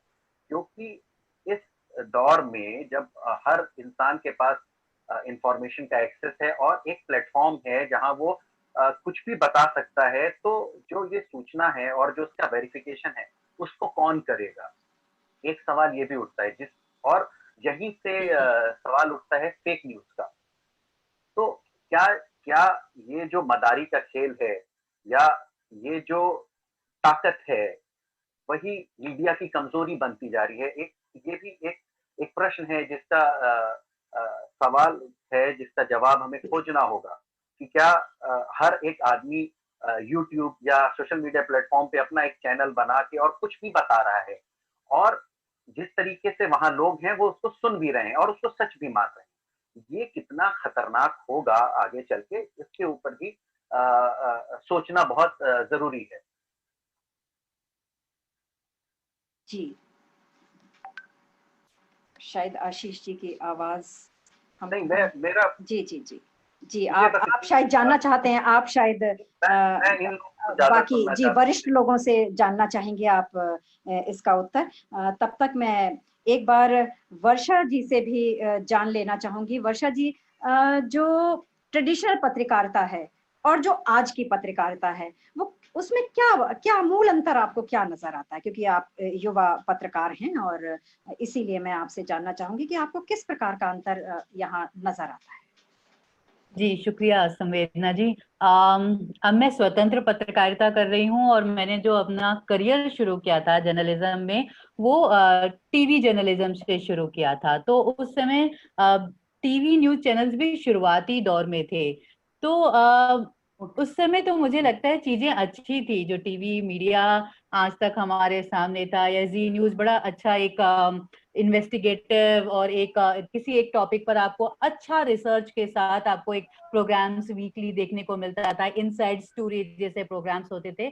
शुरुआत तो मुझे लगता है बहुत अच्छी थी, लेकिन वही जो टीआरपी ड्रिवन मीडिया जैसे जैसे होता गया और कैसे आपके पास कमर्शियल आएंगे और फिर उसके आधार पे खबरों का चुनाव जैसे हमने बहुत सारा न्यूज रूम में देखा कि अब आपके पास एक खबर आई है उन्नाव के किसी गांव से, जिस पर अभी ये आर्टिकल 15 फिल्म में बनी थी कि उन्नाव के किसी गांव से एक खबर आई है, और एक खबर दिल्ली में किसी लड़की के मर्डर की खबर है, और आपको कौन सी लड़की की मर्डर की खबर या रेप की खबर पे टीआरपी मिलेगी, तो आप दिल्ली वाली खबर को चूज करते हैं, किसी गांव की खबर को छोड़ देते हैं। मगर वही खबर जब आ जाती है मीडिया में और किसी दूसरे चैनल ने उसे हाईलाइट कर दिया, उसे दिखा दिया, तो अब आप कंपटीशन में वापस उस 2 दिन जो वो खबर पड़ी रही है कोने में, तो आप उसको उठाकर लेकर आते हैं और फिर उस पर काम शुरू करते हैं। फिर आप सारी अपना जितना भी दम खम है उसके ऊपर लगा देते कि कैसे आप टीआरपी को हासिल करें। तो हमने अच्छे दौर से फिर एक वो कॉमेडी और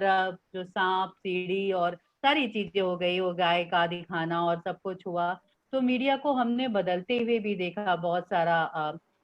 जो ये अभी मुझे लगता है कि अभी जो मेन स्ट्रीम मीडिया है, हालांकि लोगों की राय जो है वो अभी टेलीविजन से ही बन रही है, हम चाहे कितनी भी कोशिश कर ले, वो अखबार भी उनके पास है। और लेकिन मुझे ऑल्टरनेटिव मीडिया से बहुत उम्मीद लगती है। जैसे मैं खुद खबरें करती हूँ, तो अब मुझे इसने ये कहा उसने वो कहा वाली खबर नहीं करनी होती है कि आइए संबित पात्रा जी ने क्या कहा या इन्होंने क्या कहा। आपको एक रिसर्च ड्रिवन स्टोरी करनी होती है प्रॉपर रिसर्च के साथ। और तो ये जो ऑल्टरनेटिव मीडिया है वो एक उम्मीद तो है, लेकिन वो मेन स्ट्रीम मीडिया नहीं है। अभी आप बहुत सारे ऐसे रिपोर्टर हैं जो बहुत सारी अच्छी खबरें कर रहे हैं, वो जा रहे हैं और लेकिन हम देखना क्या पसंद कर रहे हैं, हम उन सारी खबरों तक या तो पहुंच नहीं पा रहे क्योंकि वो अभी मुख्य धारा में नहीं है और हमारे सामने जो टीवी स्क्रीन पर आ रहा है। जैसे मैं अपने पिताजी की ही बात करूं तो वो कहते हैं कि क्या देखें, आप टीवी पर खोलो तो ये जो बहस होती है आपका समय खराब करती हैं। आप यूट्यूब पे मैं कुछ कुछ ढूंढता रहता हूँ, वो रिटायर्ड पर्सन है, तो मैंने उनको कुछ लिंक शेयर किए जो ये कुछ डिजिटल मीडिया के कुछ वेबसाइट्स है जिनके यूट्यूब चैनल है। तो मैंने कहा आप इनको देखो, इन पे और वीडियोज आएंगे। उसमें भी हिंदी इंग्लिश की प्रॉब्लम है कि जो कुछ अच्छे हैं तो वो इंग्लिश में ज्यादातर हैं। तो मैंने उनको वो लिंक शेयर किया कि इनमें आपको कुछ अच्छी चीजें देखने को मिलेंगी, जैसे कि एक अच्छी राय भी बनेगी कि क्या करना है। अभी इतना सारा कुछ चाइना को लेकर हो रहा है, या बेरोजगारी, किसानों का जो विधेयक आया उसका क्या असर पड़ेगा। लेकिन हम जैसे मुझे ऐसा लगता है कि जो सुशांत केस है ये तो एक तरह से मीडिया का प्रस्थान बिंदु बन गया है, टेलीविजन मीडिया का, कि यहाँ से तो अब आप मतलब आप खत्म हो गए एक तरह से। और जिस तरह का की एंकरिंग भी है जो रिपब्लिक टीवी की है, रिपब्लिक भारत की है, और जो सारी चीजें वो शर्मिंदा करती हैं वाकई में कि अब आपको पत्रकार कहने में खुद को शर्म आए। लेकिन मैं खुद को जब स्वतंत्र पत्रकार बोलती हूँ तो मुझे थोड़ी सी राहत जरूर मिल जाती है यहाँ पर। और मुझे लगता है कि ये मीडिया अगर ऐसा कर रहा है तो वो जो लोग हैं, जो दर्शक हैं, जो हम सभी लोग हैं जो अभी भी वो टीवी और वो डिबेट देख रहे हैं 7 बजे 8 बजे अपने चेयर पे वही बैठ जाते हैं और रिमोट से उन सारी बहस को एक एक करके स्विच करके देखते रहते हैं, तो हम भी जिम्मेदार हैं। तो ये तभी वो जो मीडिया सोल्यूशन क्या होगा, अगर हम सोल्यूशन की बात करें तो जब लोग बदलेंगे, लोग अपना टेस्ट बदलेंगे और लोग ये बताएंगे कि अब हमें ये नहीं देखना है। कहते हैं ना कि एक जो नए तरह के सोशल कॉन्ट्रैक्ट की जरूरत है, जो ये मीडिया है और जो लोग हैं उनके बीच लोगों को बताना होगा आपके पास प्रॉब्लम है कि अब आपके पास टीवी में आपके 7 से लेकर 10 बजे तक एक ही खबर अलग अलग चैनल पे, सुशांत सिंह राजपूत आज है, कल कोई और खबर होगी, किसी मॉब लिंचिंग की खबर होगी, वो खबरें बदलती रहेंगी, लेकिन ऐसा ही आना है तो अब आपको बताना पड़ेगा कि हम इसके लिए टीआरपी नहीं देने जा रहे हैं आपको। तो लोगों की भी जिम्मेदारी है, मतलब लोग कितना अवेयर है। और साहित्य की बात कहीं इसमें छूट गई थी, मुझे लगता है कि यहाँ पर वाकई में अगर आप कोरोना के समय में जो हमने इतनी सारी तस्वीरें देखी थी, जो विचलित करने वाली तस्वीरें थी, तो मुझे नहीं लगता कि टीवी में नहीं देखती हूँ मैं, तो ज्यादातर जो मेरी कुछ चुनिंदा वेबसाइट्स हैं, डिजिटल प्लेटफॉर्म्स है, मैं वहां पे ही जाती हूँ।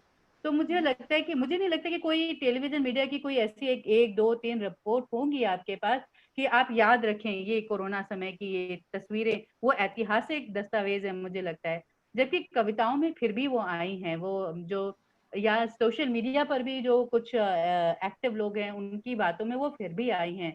तो ये एक नया वैकल्पिक विकल्प तो है हमारे पास, ये जो सोशल मीडिया डिजिटल मीडिया इसका है, लेकिन उस विकल्प की पहुंच अभी मेन स्ट्रीम जैसे आपकी वो मुख्य धारा की आवाज बन सके वो वहां तक नहीं है शायद। तो लोगों को ढूंढना, किनको पढ़ें किनको ना पढ़ें, हालांकि इसके लिए भी सर्च करनी चाहिए, थोड़ी मेहनत करनी चाहिए कि हम जिस सोर्स से इंफॉर्मेशन ले रहे हैं वो सोर्स कौन सा है, क्या हम जिससे हम अपनी अपनी राय बनाएंगे।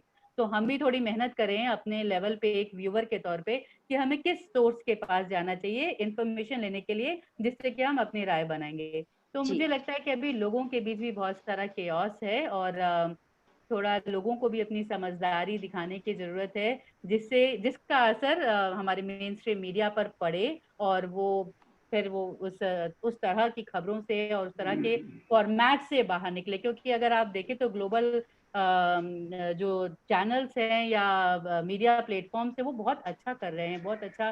छोटे छोटे 1 मिनट में आपको एक अच्छी स्टोरी दे दी जाती है, जो यहाँ 1 घंटे के प्रोग्राम में आपको कोई एक मैसेज नहीं मिल पाता, एक मैसेज नहीं मिल पाता। और इसके अलावा जो बहुत सारे, मुझे लगता है कि मैं राम कृपाल सिंह जी को, अशोक जी को, वानखेड़े जी को जरूर सुनना चाहूंगी। तो जी आभार आपका वर्षा जी। राम कृपाल सिंह जी सर, मैं आपसे जानना चाहूंगी क्योंकि सभी लोग आपकी तरफ निगाहें गड़ाए हुए हैं और सभी आपके अनुभवों से सीखना चाह रहे हैं और जानना चाह रहे हैं तमाम प्रकार के प्रश्न। और मैं भी जानना चाहूंगी कि ये जो मदारी से सीखने की बात कही, और हम सब काम भूलकर और मदारी से सीखना चाहिए हमें, आर्ट ऑफ प्रेजेंटेशन, इसको जो शाब्दिक स्तर पर ले आए हैं चैनल्स, इनसे जो कष्ट उत्पन्न हो रहा है, अभी वर्षा ने कहा कि ये जनता की सोच को बदलना चाहिए। जनता की सोच कैसे बदल सकते हैं? एक पत्रकार होने के नाते, एक अनुभवी पत्रकार होने के नाते आप कैसे बदल सकते हैं जनता की सोच? जी देखिए, मैंने सबको सुना और बहुत ही अच्छा लगा। अशोक भाई और आलोक जी ने बहुत सारी बातें ऐसी कही कि जो मैं खुद भी करता हूँ उन चीजों को। देखिए, मैं कोई ऐसा व्यक्ति नहीं, न भविष्य वक्ता हूँ। समाज के बारे में आने वाले समय में क्या होगा इसके बारे में मैं तो भविष्य के बारे में विश्वास नहीं रखता हूँ कि जो भविष्यवाणी और ये सब मेरा विश्वास नहीं है। मेरा इतना मानना है, आज भी जो मैंने शुरुआत एक बात की थी, देखिए हर संस्थान में अलग अलग, चाहे ये पत्रकारिता हो या कोई भी समाज का क्षेत्र हो, कोई न कोई एक, जैसे यहाँ संपादक होता है ऐसे किसी कारपोरेट का कोई सीईओ होता है, कोई होता है, उसके अपने अधिकार होते हैं। मैं उस अधिकारों का बात नहीं कर रहा हूँ। हमें एक चीज समझनी चाहिए कि मीडिया जितनी तेजी से बदला है, टेक्नोलॉजी, इसमें से किसी भी पत्रकार ने, न किसी विज्ञानी ने, न किसी समाज विज्ञानी ने कल्पना नहीं की। मैं आपको एक छोटा सा उदाहरण, मैं 80-81 में, अशोक भाई को याद होगा, आलोक जी भी ध्यान रखें, मैं बंबई नवभारत टाइम्स में था। शुरुआत ही मेरी वहीं से हुई थी, अज्ञे जी ने शुरुआत की थी और 79 से। बल्कि उसके पहले मैं एक बात के लिए क्षमा चाहता हूँ, शानी जी के, मैंने जो यहाँ मैं जिक्र कर दूं, शानी जी के साथ मैंने काम किया है थोड़े समय के लिए। अज्ञे जी ने मुझे चुना था और मैं बंबई गया था, बीच में मुझे दिल्ली बुलाया था, और उस समय शानी जी रविवार जो परिशिष्ट निकलती उसके संपादक थे। मुझे वहां काम करने का मौका मिला और मुझे याद है 26 जनवरी के मौके पर एक लेख शानी जी ने मुझसे, जो कलाकार आते हैं और वहाँ ठहराए जाते हैं, जो अपने दिन परफॉर्म करते हैं, उनसे बातचीत करके कहा था। तो मैं बताऊं, शानी जी मेरे गुरु भी रहे हैं और उनके घर भी मैं जाता था, बहुत मानते थे। उनके काला जल पर हम लोगों ने जब चौथी दुनिया निकाला था तो पहला हमारा कलर प्रस्तुत काला जल पे ही हमने छापा था। खैर ये बात। दूसरी मैं जो एक बात कह रहा था कि देखिए, सबसे बड़ी बात यह है कि अखबार संपादक कौन है, क्या है उसकी नीति, वो करे। मेरा सिर्फ इतना ये कहना था कि पत्रकार होने का मतलब ये नहीं है कि आप जांच एजेंसी की भूमिका आपकी हो गई, अदालत आप हो गए। क्योंकि देखिए, ये जो चीजें हो रही हैं, मेरा सिर्फ इतना है, आप किसी के पक्ष में खड़े हो, किसी के विपक्ष में खड़े हो, एंटी स्टैब्लिशमेंट हो, प्रो स्टैब्लिशमेंट हो, मुझे उससे कोई तकलीफ नहीं है। आपका अधिकार है, जनता फैसला करेगी, जनता आपको देखेगी नहीं देखेगी। लेकिन आज की तारीख में क्या हो गया है, पहले अखबार था, अखबार के लिए एक मिनिमम शर्त होती है कि आपको अक्षर का ज्ञान होना चाहिए, यानी आप लिटरेट हो, आप पढ़ सके। इलेक्ट्रॉनिक मीडिया ने इस खाई को दूर कर दिया।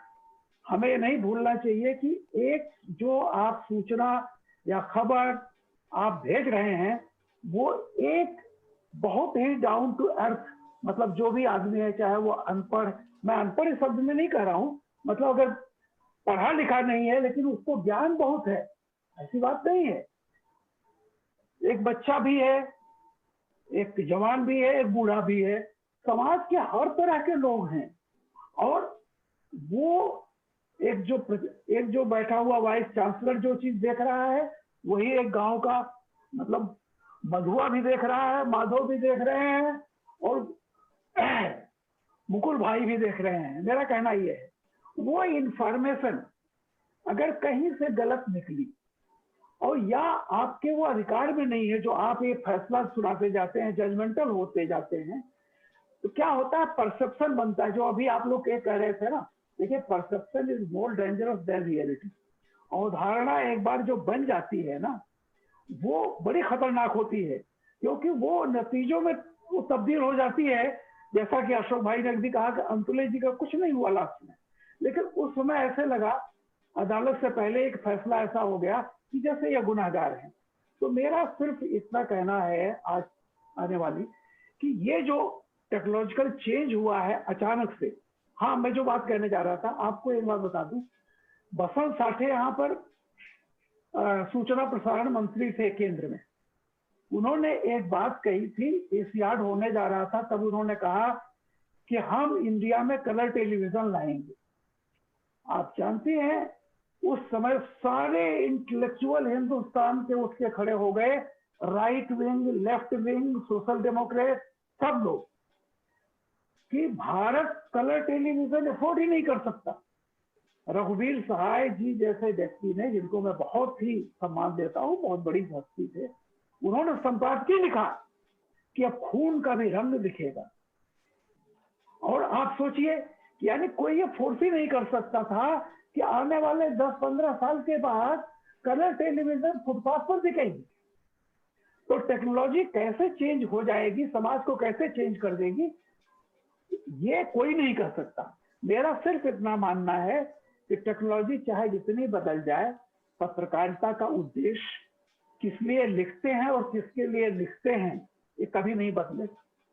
और मेरा ऐसा मानना है कि अगर कहीं से कोई मिसयूज हो रहा है और एक अदालत देख रही है कि जो उसका काम होना चाहिए, जो एजेंसी जहाँ एजेंसी काम होना चाहिए, वो कोई और कर रहा है, और वो सवाल इस बात का नहीं कि अदालत सहिष्णु बन जाए कि कोई बात नहीं है, उससे समाज का नुकसान हो रहा है। अगर ये अदालत समझती है, मैं कोई ऐसा वो नहीं हूं कि मैं कोई फतवा जारी, लेकिन मुझे आम धारणा ये हो रही है कि भले ही थोड़े लोग इस बात को मानने वाले हों कि इससे नुकसान हो रहा है, मैं ऐसा मानता हूं कि अगर माइनॉरिटी के पास ही सच्चाई है, तो भी इन संस्थाओं को उस माइनॉरिटी की सच्चाई का ख्याल रखना चाहिए, क्योंकि जब तक ये रियलाइज होगा तब तक बहुत देर हो चुकी होगी। तो कहीं ना कहीं से मुझे लगता है कि आज की तारीख में, जैसा अशोक जी कह रहे थे कि रीजनल, मैं भी मानता हूं बहुत अच्छा रीजनल मीडिया बहुत अच्छा काम कर रहा है, लेकिन हो क्या रहा है, एक उड़िया अखबार उड़ीसा तक है, एक बांग्ला अखबार आनंद बाजार पत्रिका, इतना बड़ा अखबार, मैं उस संस्थान में काम कर चुका हूँ, वहीं तक है। मलयालय मनोरमा अपनी जगह पे है। इनके सीमित दायरे हैं। हर अखबार 80 किलोमीटर के बाद अपना दम तोड़ देता है, क्योंकि वो उसके प्रसार संख्या कहीं भी नहीं पहुंच पाता। हाँ, आजकल इलेक्ट्रॉनिक मीडिया से उसका वो एडिशन है, लेकिन जो अखबार अभी पढ़ने की आदत अक्षर और पेपर पर है, और टेलीविजन क्या है कि आपने एक भी यहाँ से पूरे दुनिया को आपने बता दिया। अब एक अखबार कितना भी उसका खंडन करे, तो ये जो आज का मीडिया, इलेक्ट्रॉनिक मीडिया है, ये बहुत ताकतवर है। मैं इसमें सोशल मीडिया को भी मानता हूँ, लेकिन जो अभी कोई कह रहा था, जो मेन स्ट्रीम मीडिया है, सोशल मीडिया ऐसे ही देखिए, गुलशन नंदा ज्यादा बिके अंग्रेजी से, कागज के फूल पिट गई थी गुरदत्त की फिल्म, तमाम खबर से दिलवाले दुल्हनिया ले जाएंगे रिकॉर्ड तोड़ती है। एक बात आप ये भी हमें मानना चाहिए कि हर चीज जो भी टीआरपी मिल रही है, कोई जरूरी नहीं वो समाज के लिए हितकारी ही हो। हमें खतरा इस बात का है उन संस्थाओं से, जिन संस्थाओं के ऊपर ये जिम्मेदारी है कि इसको देखें कि कोई किसी भी मीडिया, चाहे वो मीडिया हो या किसी भी समाज की किसी भी संस्था से अगर कोई अहित होने वाला है, तो मुझे लगता है इस देश की अदालतों को कहीं ना कहीं सोचना चाहिए और पहल करनी चाहिए। हम लोग, मैं आशावादी हूँ कि निश्चित तौर पर एक दिन कभी ना कभी ये चीज आएगी कि ये दौर बहुत थोड़े दिनों का है, खत्म हो जाएगा। मैं क्षमा चाहता हूँ, मैंने बहुत समय ले लिया, लेकिन जी मैं अब अशोक वानखेड़े जी से भी जानना चाहूंगी कि जैसा कि अभी हम सुन रहे हैं कि चैनल जो है वो इम्पैक्ट डाल रहे हैं, दर्शक भी अपना दबाव बना रहे हैं, और इसके अलावा मीडिया हाउस पर इसी प्रकार का दबाव बन रहा है, टीआरपी का दबाव बन रहा है, यानी टीआरपी जो ताकत है वो कमजोरी बन रही है। मैं आपके विचार इसके संदर्भ में जानना चाहूंगी कि ताकत कैसे कमजोरी बन रही है मीडिया। देखिए, कमजोरी हम हमारे पॉइंट ऑफ व्यू से, आज जो हमारा पैनल बैठा है, हमें लगता है कि कहीं ना कहीं कमजोर हुआ है मीडिया। लेकिन मीडिया में जो बैठे हुए लोग हैं, जो मालिक लोग हैं और जो एंकर्स है और जो संपादक है, उन्हें लगता है कि मेरा सर्कुलेशन ज्यादा है, यदि मेरा टीआरपी ज्यादा है तो मैं सक्सेसफुल हो गया, क्योंकि बैरोमीटर ही उन्होंने इम्पैक्ट का नहीं रखा, सक्सेस का रखा है, इस वजह से उनको लगता है। लेकिन जो बात अभी आलोक जी ने नई दुनिया की कही, मैं तो इंदौर से आया हूँ, इंदौर में पढ़ा हूँ मैं, तो नई दुनिया क्या था ये हम समझ सकते थे। लेकिन धीरे धीरे नई दुनिया पे भी आज दैनिक भास्कर ने नई दुनिया को टेक ओवर किया, क्योंकि नई दुनिया वो नहीं कर पाया। नई दुनिया लगातार उसी द्वंद में जूझता रहा कि क्या मैं टीआरपी की सर्कुलेशन के रेस में जाऊं कि अच्छा अखबार निकालूं। अंत में क्या हुआ, नई दुनिया पीछे पड़ गया, दैनिक भास्कर ने सब टेक ओवर कर दिया। वही हालत राजस्थान पत्रिका की राजस्थान में हुई। ऐसे कई बड़े अखबार, जो रीजनल अखबार है, वो ध्वस्त हो गए, क्योंकि जो चेन ऑफ अखबार निकले, उन्होंने वो परोसा जो लोग चाहते थे। उन्होंने एक यूथ को टारगेट किया। यदि घर में अखबार, परचेसिंग पावर कौन डिसाइड करता है? यदि परचेसिंग पावर घर में युवा डिसाइड करते हैं। घर में यदि हमें यहाँ टेलीविजन लेना है तो बेटियां ये तय करती है। वो अल्टीमेटली जिसको, जो पिता होता है, उसको बहुत ज्यादा डिपेंडेंट होना होता है अपने बच्चों पे कि टेलीविजन वो खरीद। तो टेलीविजन की कंपनी ये देखती है कि यदि युवा लोग इम्पैक्ट रखते हैं, तो फिर वो अखबार वाला भी देखता है कि मेरा अखबार युवा पढ़े। ये अभी रामकृपाल जी नवभारत टाइम्स में नहीं है, लेकिन नवभारत टाइम्स का डिटोरिएशन भी अभी युवाओं के नाम पे जितना हुआ है, जो नवभारत टाइम रामकृपाल जी के टाइम पे था, वो और आज का नवभारत टाइम में जमीन आसमान का फर्क है। ये समय के साथ, क्योंकि ये अखबार जो मिशन के साथ चले थे, अब एक व्यापार हो चुके हैं, और व्यापार में फायदा और नुकसान है, मार्केटिंग की होड़ है। जब मार्केटिंग हावी होता है, लेकिन फिर भी मैं आलोक जी की इस बात को बहुत रेखांकित करना चाहूंगा कि जो एक पत्रकार होता है, उसकी मात्र एक सामाजिक दायित्व भी है, क्योंकि वो एक इंसान भी है, एक इंडिविजुअल भी है। आप अखबार में आप कितना कर सकते हो, और फिर उसके बाद आप नीचे आके क्या कर सकते हो। अखबार में हो सकता है कि आप किसी एक पॉलिटिकल पार्टी के फेवर में जाना पड़ता है, क्योंकि मालिक का बहुत प्रेशर है, लेकिन कुछ सामाजिक चीजें आप कर सकते हो। मैं नवभारत टाइम्स का ही, शायद तब रामकृपाल जी थे वहां पे, मैं इस बात में पक्का नहीं हूँ, रामकृपाल जी बता पाएंगे। एक खबर छपी कि मेरठ में एक बैंक ऑफ इंडिया के एग्जाम का पर्चा लीक हुआ, और लोगों ने 20,000 रुपए में पर्चा दिया। उसके बाद वो लोग पकड़े गए, 20,000 रुपए में पर्चा लिया उन्होंने। तो जो चीफ साहब बैठा हुआ था उसने सारे एनसीआर के तमाम ब्यूरो को ये बोला कि मुझे ये बताओ कि 20,000 रुपए में कोई सक्सेसफुल बिजनेसमैन है आप जिसने 20,000 से चालू किया? तो किसी ने लॉन्ड्री दिया, किसी ने गिफ्ट पैकिंग का दुकान दिया, ऐसे 3-4, किसी ने बेकरी चालू की 20,000 में। ऐसे सक्सेस स्टोरी निकाली उन्होंने। और वो सक्सेस स्टोरी एक बात, ये जो न्यूज थी, एक छोटी न्यूज थी, कहीं ना कहीं पीछे छपती, लेकिन उसको बैनर बनाया और उसमें पहले कॉलम में ये लिखा कि ये बैंक का पर्चा लीक हुआ, इन लोगों ने खरीदा 20,000 रुपए में और आज जेल में है। और 20,000 रुपए में इन लोगों ने ये बिजनेस चालू करके आज वो बहुत अच्छे पोजीशन पे है। और ऊपर बड़ा बैनर जो हेडलाइन थी वो थी, जब बन सकते हो गुरु तो क्यों बनते हो गुरु घंटाल। अब इसमें कोई पॉलिटिकल मैसेज देने की जरूरत नहीं थी, लेकिन एक सामाजिक बहुत बड़ा मैसेज था कि आप 20,000 रुपए में आप पर्चा खरीद करके बैंक में कल आप क्लर्क भी बन जाएंगे, तो जरूरी नहीं कि आपके गांव में रहेंगे, पता पड़ा देश के किसी कोने में आप नौकरी कर रहे हैं। लेकिन यदि आप उसी 20,000 रुपए से अपनी खुद का काम कर सकते हैं। आज जो प्रधानमंत्री बार बार लोकल पर वोकल बोलते हैं और मेक इन इंडिया बोलते हैं, ये कंसेप्ट उस उपसंपादक ने आज से शायद 5 या 8 साल पहले की बात है, ये खबर आई। अब ऐसी खबरें भी दे सकता है पत्रकार, सारे प्रेशर होने के बावजूद। तो ये ऐसी तमाम पत्रकार कर सकता है। अभी वर्षा ने कहा कि बहुत सारा सोशल मीडिया, मैं मानता हूं कि सोशल मीडिया का रीच बहुत है। आज यदि टेलीविजन चैनल को लगता है कि मेरे टीआरपी इतने लाख लोग देखते हैं, लेकिन सोशल मीडिया का जो मैसेज है, मैं एक लाउड इंडिया टीवी के लिए रोज एक शो करता हूँ, लाइव करता हूँ, पॉलिटिकली यूअर्स अशोक वानखड़े। मुझे कई बार उसके ऊपर, या एक बहुत ही हिंद समाचार, बहुत ही लोकल पोर्टल टाइप पोर्टल से, लेकिन जब मैं उसके ऊपर वीकली शो करता हूं तो मुझे हांगकांग से फोन आते हैं।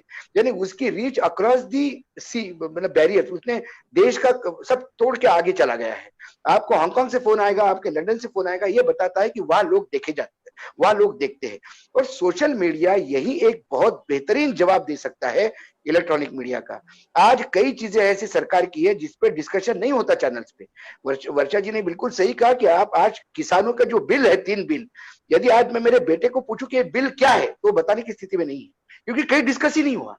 कोई अखबार वाला इसको छापने को तैयार नहीं। हम इस पे ये छापने को जरूर तैयार है कि इसके ऊपर आंदोलन हो रहा है, इसके ऊपर इस्तीफे हुए हैं, लेकिन वो बिल क्या है, उसका इम्पैक्ट क्या है, ये बहुत कम अखबार दे रहे हैं। जब यदि आप उस पे शो करो तो उस पे कई लोग सोशल मीडिया पे, मुझे कई लगा, जब मैं आपके यहाँ अभी बात कर रहा हूं तो एक मुझे किसी का मैसेज आ गया कहीं और से कि आप किसान बिलों पे तुरंत कर लीजिएगा। मैंने कल ही किसान बिलों पे विस्तृत एक रिपोर्ट प्रेजेंट की। ऐसे कई रिसर्च बेस्ड काम आप कर सकते हो। जिस नई दुनिया की बात सब कुछ करते हैं, उस नई दुनिया ने लोगों को रखा था, कुछ लोगों को इसलिए रखा था कि वो आप सिर्फ गोल्ड पे लिखे, आप सिर्फ प्लानिंग कमीशन पे लिखे, आप सिर्फ सरकार के इस रूरल डेवलपमेंट पे लिखे। ऐसे लिखने वाले एक्सपर्ट्स इंदौर में उन्होंने तैयार किए। उनको सारा, उस जमाने में सबसे बड़ी लाइब्रेरी नई दुनिया की हुआ करती थी। आप नई दुनिया की लाइब्रेरी में जाके चाहे उतने किताबें पढ़ सकते थे। ये एक मिशन के तहत चला, लेकिन फिर उसी फॉर्मेट में नई दुनिया नहीं टिक पाया। बाजार का इतना प्रेशर है कि आज नई दुनिया अल्टीमेटली जागरण ने खरीद लिया, और आज छजलानी जी घर बैठे और उनका बेटा जो है वो कोई सोशल मीडिया पे कोई बड़ा पोर्टल चला रहे। तो ये तमाम चीजें हम देख रहे हैं। इसीलिए समाज का भी दायित्व है, हम क्या देखते क्या नहीं देखते। लेकिन मैं आलोक जी के साथ हूँ, आशा की किरण दिखती है बिल्कुल। और जो रामकृपाल जी कह रहे हैं कि ये प्रेशर्स है, ये प्रेशर्स रहेंगे, सब दूर रहेंगे। आज नहीं, ये हमारे पे प्रेशर नहीं है, हर जगह है। हम चारों अलग अलग जगह काम कर रहे हैं, लेकिन हमारे भी अपने प्रेशर है, क्योंकि घर का किराया भी देना होता है, घर में पैसा भी चाहिए, बच्चों की फीस भी देनी होती है, इसके लिए पैसा चाहिए। और पैसे के लिए नौकरी चाहिए। नौकरी आपको तभी मिलेगी जब आप उस संगठन में रहेंगे। रही रिया चक्रवर्ती वाली बात, रिया चक्रवर्ती की वजह से आज तक पीछे आ गया। उसके बाद आज तक ने चालू किया, सभी ने। लेकिन एक चैनल और भी है, भारत TV9 भारतवर्ष, उसने चाइना पकड़ के रखा है। वो सुबह से शाम चाइना चाइना चाइना चाइना करता है, तो वो अपने पहले 3 में अपनी जगह पटक के रखी है। तो अब इलेक्ट्रॉनिक मीडिया को ये हो गया है कि एक कोई सेक्टर पकड़े और सुबह से शाम तक वही परोसे। तो जिसको चाइना देखना है वो भारतवर्ष देखे, जिसको रिया देखना है उसको बाकी चैनल देखे। लेकिन जिसको वास्तविकता में देश में क्या हो रहा है, वो लोग वाकई आजकल चैनल देखना बंद कर दिया लोगों ने। मेरा बेटा है, वो भी कहता है कि क्या चैनल देख के क्या करेंगे, everything I get on the portal and I get much more news on the portal then what is happening on the news channels. ये तमाम चीजें हैं। तो जब दर्शक घटना शुरू हो जाएंगे, इम्पैक्ट घटना शुरू हो जाएगा, तो नेचुरली यदि सोशल मीडिया पे यदि पॉलिटिकल पार्टीज का स्पेंडिंग आप देखें, तो फेसबुक पे वो कितने करोड़ रुपए का विज्ञापन देते हैं। इसके मायने है कि उन्होंने रियलाइज कर दिया कि सोशल मीडिया एक जगह है अब अच्छे लोगों को, जैसे आलोक जी ने शुरू किया है, ऐसे तमाम लोगों को मैं तो चाहता हूँ कि राम कृपाल जी से कोई ऐसी अपेक्षा है कि कोई ऐसा सोशल मीडिया पे कुछ बड़े लेवल पे काम करे सर। अभी है सर, आपको सुनने वाले लोग हैं, आपको देखने वाले लोग हैं, तो ऐसा करे तो एक लोगों को नई दिशा मिलेगी।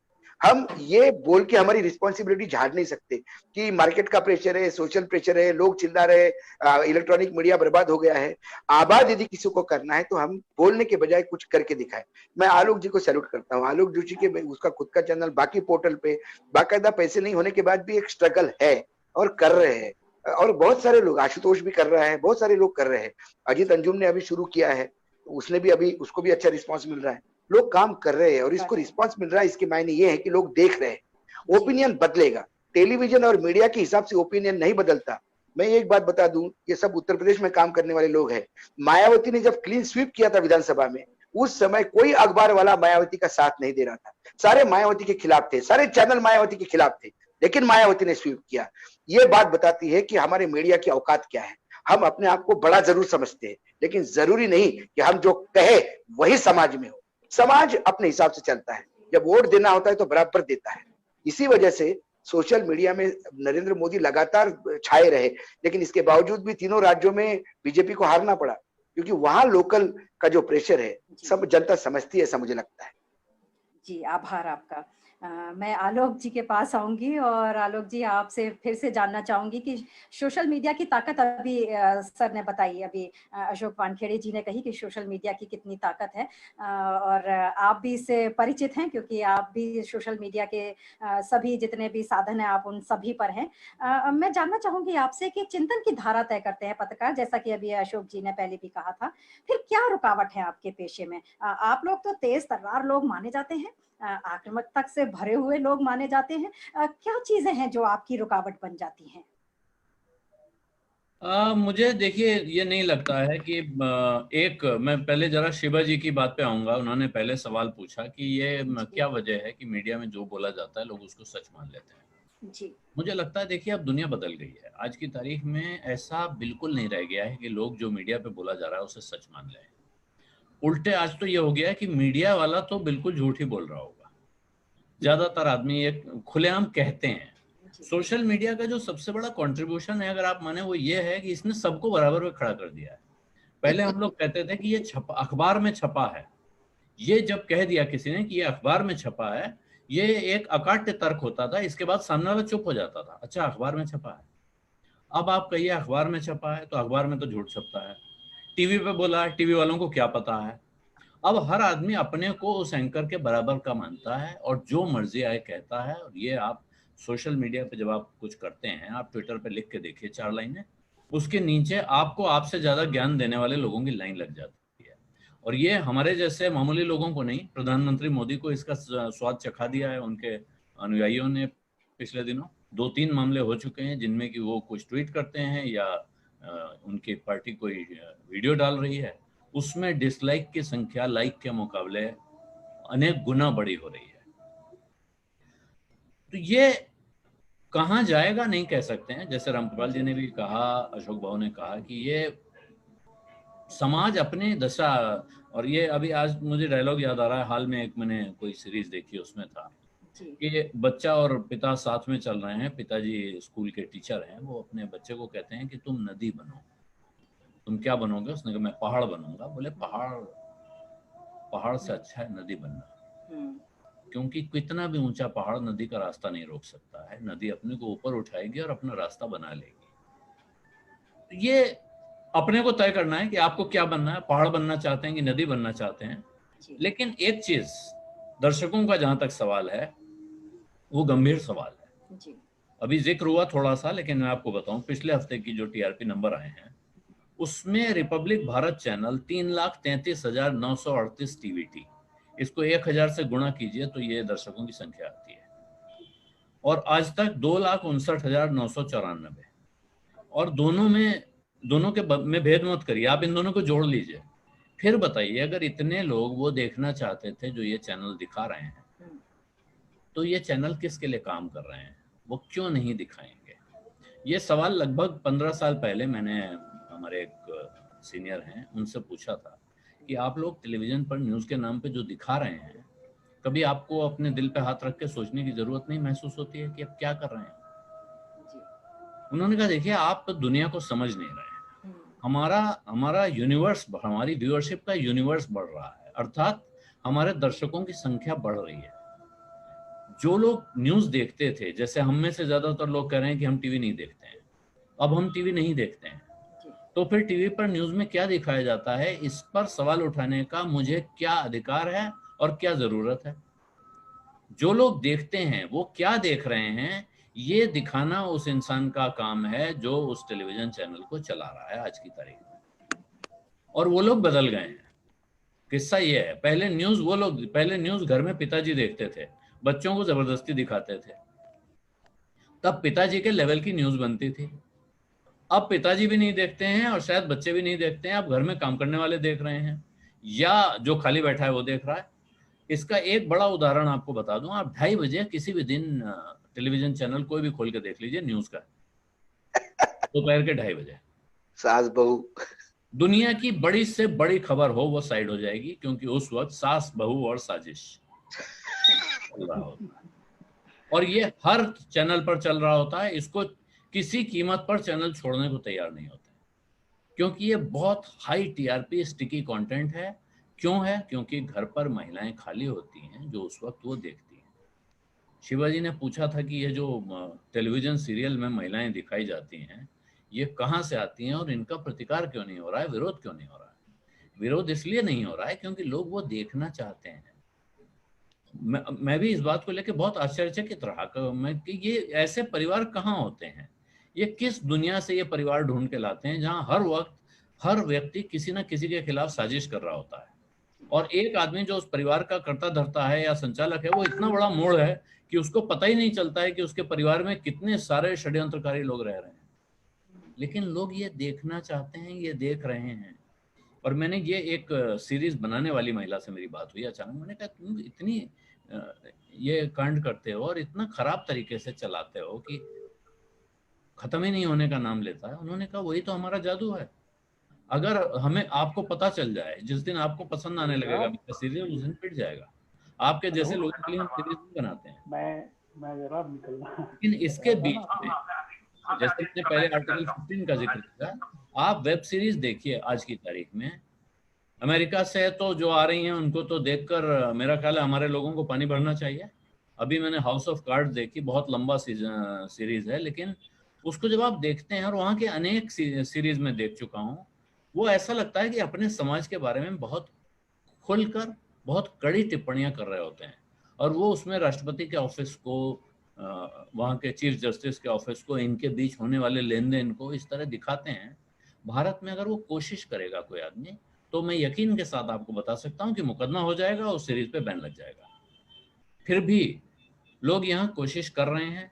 एक लीला नाम की सीरीज आई, पता नहीं आप में से कितने लोगों ने देखी है, लेकिन वो ऐसा लगता है कि आज की तारीख पे कही गई है, उस पर साफ साफ टिप्पणी है और उसके रूपक बहुत सारे इस्तेमाल हो रहे हैं चारों ओर। लीला जीने भी लगे अब हम लोग तो। हाँ, ये अब जैसे आप कह रही हैं लीला जीने लगे, क्यों लगता है उसको देख के कि हाँ हम इसी दुनिया में रह रहे हैं और यहीं की कहानी है। सुशांत सिंह राजपूत वाला किस्सा एक केस स्टडी के तौर पे इस्तेमाल हो सकता है, मेरा ख्याल है, और आगे होगा, यहाँ नहीं होगा कहीं और होगा, कि कैसे एक पूरे समाज को एक दिशा में खींचा जाता है और वो किसी टेलीविजन चैनल का, किसी संपादक का, किसी एंकर का एजेंडा नहीं है। ये आपको साफ होना चाहिए कि वो किसका एजेंडा है। सुशांत सिंह राजपूत की मौत, सुशांत सिंह राजपूत ने आत्महत्या की या उसकी हत्या हुई, ये कहानी क्यों इतनी बड़ी कहानी हो गई? क्या बिहार में चुनाव नहीं होता तब भी ये कहानी ऐसी ही हो रही होती? पॉलिटिकल।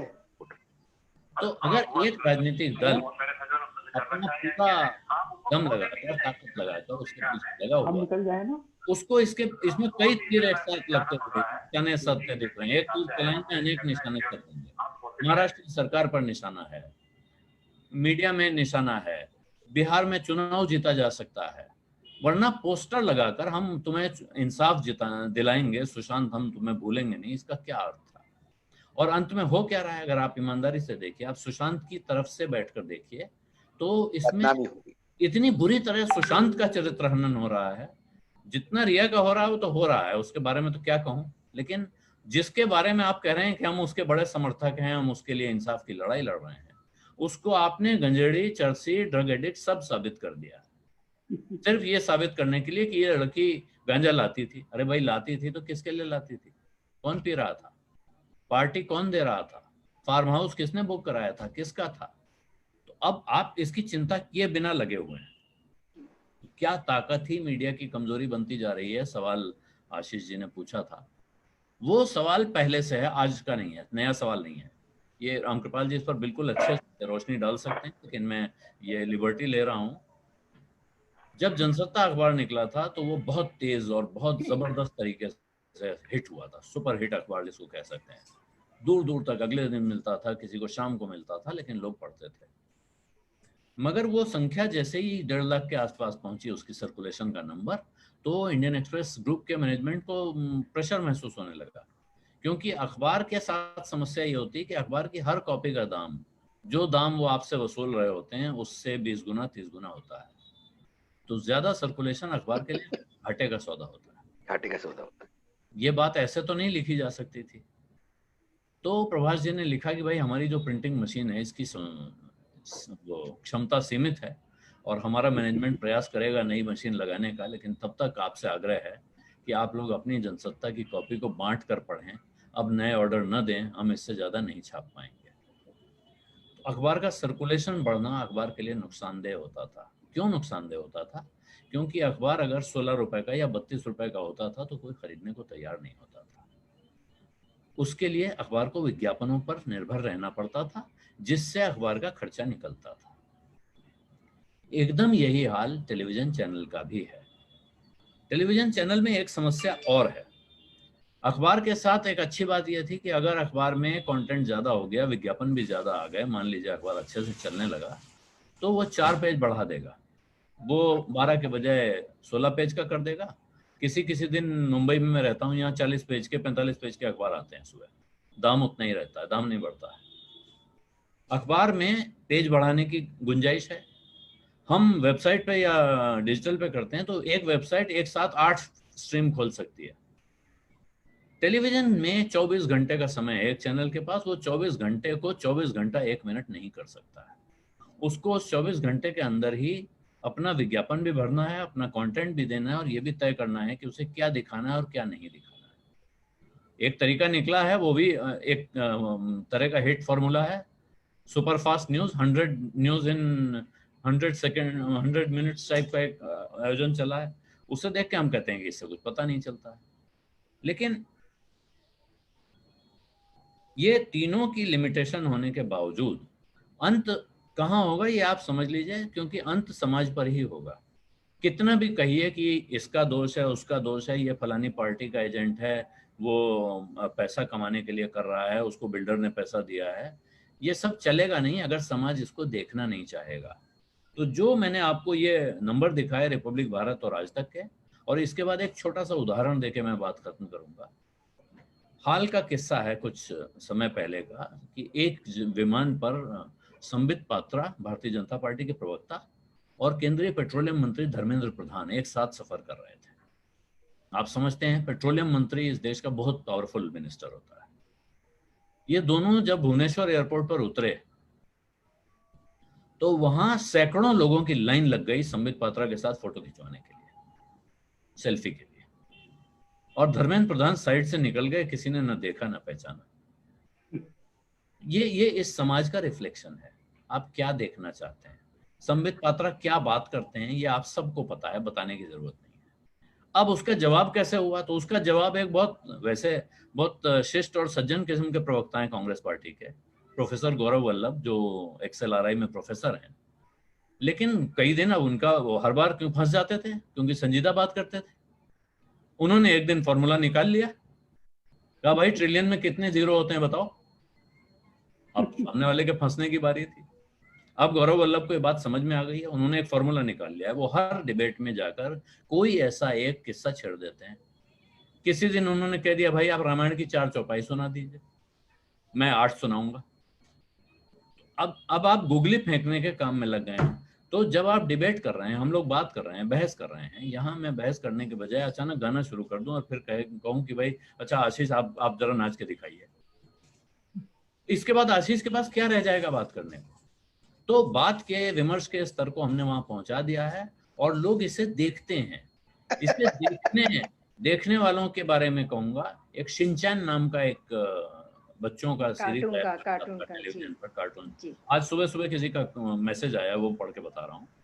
उनका, जो लोग अपने बच्चों को शिनचैन देखने से रोकते थे लगातार कि भाई इससे ये बिगड़ जाएगा, इसकी बात करने का तरीका बदलेगा, गाली गलौज सीख लेगा, वो सब आजकल रोज शाम को बैठकर अपने ड्राइंग रूम में फुल वॉल्यूम पर रिपब्लिक भारत लगाकर देखते हैं। मेरा ख्याल है यही टिप्पणी है इस समाज पर, इससे आगे क्या करूं? जी शिबा जी, मैं जानना चाहती हूँ कि जो अभी बताया गया कि सुशांत का केस जितना चला हमारे देश में, क्या विदेशों में भी ऐसा होता है? मैं जानना चाहूंगी, विदेशों में भी इस प्रकार के केस बहुत ज्यादा टीआरपी के लिए और इसके लिए इस प्रकार से चलाए जाते हैं, या हमारे देश ही कुछ अजूबा हो रहा है? विदेशों में एक जमाने में फेक न्यूज का चलन शुरू हुआ था, लेकिन उस पर एक अभी डोनाल्ड ट्रंप के आने के बाद से जो जिस तरह से वो समाज सचेत हुआ है, खासकर अमेरिका का समाज जिस तरह से सचेत हुआ है, और ये जो ब्रेक्सिट के दौर में जब ब्रेक्सिट की डिबेट बहुत ज्यादा हावी थी, उस समय जो नुकसान वहां लोगों ने महसूस किया पोलराइजेशन का, और वो सड़कों पे उतरने लगा, उसके बाद से वहां एक सोब्रिटी दिख रही है। डोनाल्ड ट्रंप के हवाले से, डोनाल्ड ट्रंप ने जिस तरह का कंटेंट दिया उससे फॉक्स न्यूज भी शर्मिंदा दिखा। मतलब उनको लगा कि यार अब इसका करना क्या है, मतलब ठीक है ये तो हमारा भी बाप निकला। तो वो वाला जो वहां पर एक मोमेंट आया है, उस वजह से वो समाज सतर्क है। दूसरा, वहां पर समाज में जो अकाउंटेबिलिटी का सवाल है, क्योंकि शायद ज्यादा पढ़ा लिखा समाज है, इस वजह से पोलराइजेशन के बावजूद अकाउंटेबिलिटी का सवाल है। फ्रिंज एलिमेंट्स को फ्रिंज एलिमेंट्स की तरह, और वो सारी चीजें जो डोनाल्ड ट्रंप के इर्द गिर्द सारा वो कल्चर आकर के सिमट गया, उसने बाकी चीजों को संभाल लिया है। जी हमारे यहाँ अब एक दूसरी तरह की आजादी है। जैसे सुशांत सिंह राजपूत वाली मिसाल आपने पूछी कि क्या विदेश में है, वहाँ तो ब्लैक मूवमेंट को लेकर के या कुछ ब्लैक लोगों की जो एक्स्ट्रा जुडिशियल हत्याएं हुई हैं उसको लेकर के एक मूवमेंट खड़ा हुआ, उसको उन्होंने बहुत देर तक चलाया। लेकिन इसके अलावा हमें ऐसी कोई मिसाल नहीं दिखती है जिसमें आप ये कहें कि सुशांत सिंह राजपूत वाला लम्हा है।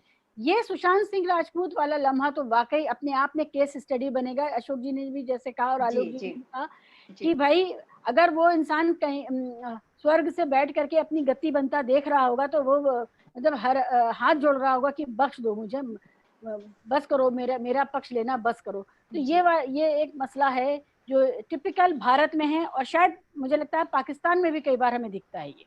जी, आभार आपका शिबा जी। और जल्दी से मैं आशीष जी की तरफ मुड़ जाऊंगी, और आशीष जी आपसे मैं जान लेना चाहूंगी कि ये जो आजकल पत्रकारिता हो रही है, आज की, चूंकि आप युवा पत्रकार हैं तो आप बताएं कि ये जो आजकल की पत्रकारिता हो रही है, इसको हावी होने से कैसे रोका जाए? हम सबको लग रहा है कि नहीं होनी चाहिए इस प्रकार की पत्रकारिता, कैसे रोका जाए आशीष जी? होने से रोकने का अभी तो एक डिजिटल मीडिया की जो मैं बात कर रहा था कि क्या उसकी जो ताकत है उसको क्या इलेक्ट्रॉनिक मीडिया के समकक्ष एक और पैरेलल मीडिया की जो हम बात कर रहे हैं वो एक रूप से खड़ा हो जाए तो लगता है कि आप रोक सकते हैं। लेकिन जिस तरीके से जो चैनल को चलाने का तरीका है या उसमें जो लोग काम कर रहे हैं वो एक दिशा निर्देश के तहत ही काम करते हैं, उनको जो कहा जाता है वो करते हैं, और वो एजेंडा हर चैनल का अपना एक अलग सेट होता है, ये हम सब जानते हैं।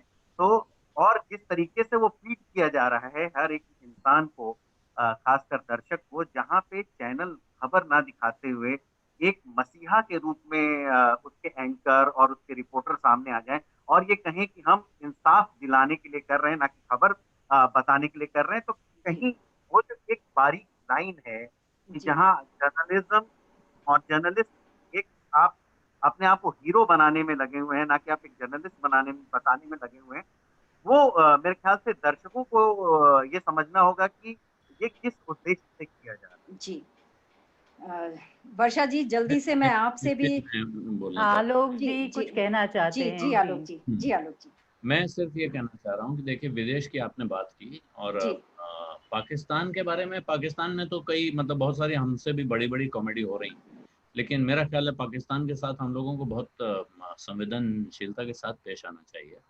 उस समाज में लोग बहुत तकलीफ में हैं, बहुत परेशान हैं, और इस देश में जिस अंदाज में पाकिस्तान को विलेन के तौर पे पेंट किया जाता है और इसमें मजा लिया जाता है, वो मुझे लगता है कि बहुत चिंता का विषय है। पाकिस्तान में भी इंसान रहते हैं और बिल्कुल हमारे जैसे इंसान रहते हैं। यानी उतने ही मैं दुखी है ना आलोक जी मैं कुछ जितने समय मैं कुछ हम समय लोग दुखी लंदन में हैं। रहा हूँ, और वहाँ जी मैं जी महसूस करता था कि वहाँ पाकिस्तानी और हिंदुस्तानी अलग अलग दिखते नहीं थे, जी जी महसूस भी नहीं होता था। लेकिन बाकी दुनिया की जब आप बात कर रहे हैं, ब्रिटेन की बात करिए, अमेरिका की बात करिए, वहाँ कुछ नॉर्म्स हैं जो समाज के, मीडिया के अंदर पालन जिनका किया जाता है, जी खास तौर पे क्राइम के मामले में। न सिर्फ विक्टिम की पहचान छिपाई जाती है जैसे रेप वगैरह के मामले में, बल्कि एक्यूज्ड को भी इस अंदाज में सामने नहीं लाया जाता है जिस अंदाज में भारत में लाया जाता है। वहाँ इंसान की प्राइवेसी जो है उसकी बहुत इज्जत बहुत कीमत है। कद्र है। वहाँ किसी के मरने की खबर भी अखबार नहीं दे सकता है जब तक कि उसके परिवार से उसकी क्लियरेंस ना आ जाए कि ये इस इंसान की मौत हो गई है। जैसे पुलिस के एक्शन में, मिलिट्री ऑपरेशन में, या कहीं कोई हत्या हो गई, तो क्योंकि उस समाज का ये मानना है कि ये किसी परिवार का हक है सबसे पहले जानने का कि आपके परिवार के एक इंसान की मौत हो गई है। दूसरा, आप नहीं जानते हैं कि वो किस परिस्थिति में है, उस परिवार में कौन किस हाल में है। आप अपने आसपास के कई एक्सीडेंट्स के किस्से जानते होंगे जिसमें कि हस्बैंड वाइफ का साथ में एक्सीडेंट हुआ, एक की डेथ हो गई, दूसरे को बताया नहीं जाता है। परिवार के लोग तय करते हैं कि इसको नहीं बताएंगे, क्यों? डॉक्टर कहते हैं कि फिलहाल मत बताइए, दिमाग पर जोर पड़ेगा। जी लेकिन यहाँ क्या है कि सड़क पर एक्सीडेंट हुआ, आदमी दिखा और 3 मिनट के अंदर ब्रेकिंग न्यूज, फलाने की मौत। अब उसके घर में कितने लोग कमजोर दिल वाले हैं, उनके ऊपर क्या गुजरने वाली है, इस बारे में कोई सोच नहीं रहा। नियामक संस्थाएं नहीं है आलोक जी यहाँ। नियामक संस्थाएं हैं लेकिन उस तरह से नहीं है। अगर होती हैं तो वो दिखती हैं अभी। और इस वक्त सुप्रीम कोर्ट में एक मुकदमा चल रहा है चल सुदर्शन रहा है। के मामले पर। आप लोग अगर उस मुकदमे की प्रोसीडिंग्स देखें, और वो प्रोसीडिंग्स भी आपको डिजिटल मीडिया पे 2 साइट्स हैं, लाइव लॉ और बार एंड बेंच, उनमें आपको सुप्रीम कोर्ट में या और अदालतों में चल रहे मुकदमों की बहुत अच्छी जानकारी मिलती है। मैं तो कई बार उनको पढ़कर ही काम चलाता हूँ। जी तो अगर जी आप उन पे नजर डालेंगे, ये नियामक संस्थाओं से सबसे पूछा सुप्रीम कोर्ट ने एक एक करके कि जी अगर आप हैं तो कहाँ हैं। जी क्योंकि जी अगर आप हैं और फिर टेलीविजन पे ये चल रहा है तो आपके होने का क्या अर्थ। क्या अर्थ है, दंड का प्रावधान और कुछ भी नहीं है इसका। मेरा मुंबई मुंबई हाई कोर्ट में भी रिया का मामला चल रहा है। हाँ, एक दिल मुंबई हाई कोर्ट में भी में चल रहा रिया, है, दिल्ली हाँ, हाई कोर्ट में भी चल रहा है। वहां एक। पे भी ये मीडिया ट्रायल को लेके लोग बहुत आहत है। तो समाज को रास्ता इसका भी एक निकालना होगा। मैं सिर्फ इतना जोड़ना था मुझे कि जो व्यक्ति की अपना निजी स्पेस होता है, प्राइवेसी होती है, जी उसका ख्याल हम लोग वैसे तो कहते हैं साहब पश्चिम का समाज बहुत खुला समाज है, हम लोग तो बहुत साफ ढके पुते रहते हैं। जी लेकिन जब दूसरे के कपड़े फाड़ने का वक्त आता है तो उस वक्त हम बिल्कुल पश्चिम के भी बाप हो जाते हैं। जी मेरा एक सवाल है आलोक जी आपसे और अशोक वानखेड़े जी से भी। हाँ, विदेशी मीडिया की हम बात कर रहे हैं, लेकिन क्या इंडियन मीडिया अभी उतनी परिपक्व नहीं है? अगर आप लोग को बेहतर याद होगा, जिस तरीके से यूएस में भी मोनिका लेविंस्की वाला केस हुआ, और उसके बाद डायना का जिस तरीके से उनकी डेथ हुई, प्राइवेसी का मामला था, उनको चेस किया गया, उनकी कार का एक्सीडेंट हुआ, वो जी भी एक दौर था। तो देखिए, ये जो डायना वाला किस्सा आप कह रहे हैं, वहाँ एक पापाराजी पापा फोटोग्राफर कहलाते हैं, पापाराजी। लेकिन पापाराजी मेन स्ट्रीम मीडिया नहीं है, वो है, वो पीछा करते हैं। हमारी दिक्कत ये हो गई कि हमारा जो मीडिया है वो पूरा मेन स्ट्रीम मीडिया पापाराजी की पापा हो तरफ गया। आ गया। तो ये एक चिंता की बात है। कैसे हल निकलेगा, मैं देखिए मैं नहीं बता सकता हूँ, अपने पास हर सवाल का जवाब नहीं है। हमारा जी काम सवाल उठाते रहना है। और जी मेरा ख्याल है अशोक भाऊ इस पे कुछ बोलेंगे। अशोक भाऊ को हम लोग भाऊ बोलते हैं क्योंकि हमारे सारे जो मित्र हैं उनके बड़े भाई की तरह ये इंदौर से दिल्ली आकर बसने वाले पत्रकारों के बड़े भाई हैं। उनको सबको पहला ठिकाना प्रदान करते थे, इसलिए जी इनको हम लोग भाऊ कहते हैं। जी वर्षा जी को कुछ कहना था जिसके जी बीच में मैं कूद पड़ा, मुझे ये ध्यान आता है। लेकिन अशोक भाऊ अगर आप इस पे कुछ कहना चाहें तो टिप्पणी कर दें, उसके बाद हम लोग उनको सुने। तो मुझे बोलना है। नहीं, मेरा भी मैं बस एक छोटी सी बात कह देती हूँ, फिर आपकी बात के साथ शायद ये सभा यहाँ पे समाप्त होगी। तो ये कि मुझे लगता है 2 उदाहरण थे मेरे पास। एक तो यही जो सुदर्शन टीवी वाली बात आपने कही, जब जजेस ने इतनी सख्त टिप्पणी की, जो हमने भी पढ़ा कि अब आप किस तरह, क्या आप मीडिया पर अंकुश लगाने वाली तक आप अगर पहुंचने लग जाएं, तो वो एक लिमिट है, एक सीमा रेखा है, तो तय करना चाहिए मीडिया को भी कि अब हम कैसे उस लिमिट तक ना पहुंचे। और दूसरा एक बड़ा इंटरेस्टिंग किस्सा अभी ये हुआ था, एक लेटर मीडिया में वायरल हुआ था रिपब्लिक भारत के एक पत्रकार का, जिसने रेजिग्नेशन दिया था और एक लंबा चौड़ा लेटर लिखा था, उसने बताया था 2 लेटर लिखे थे।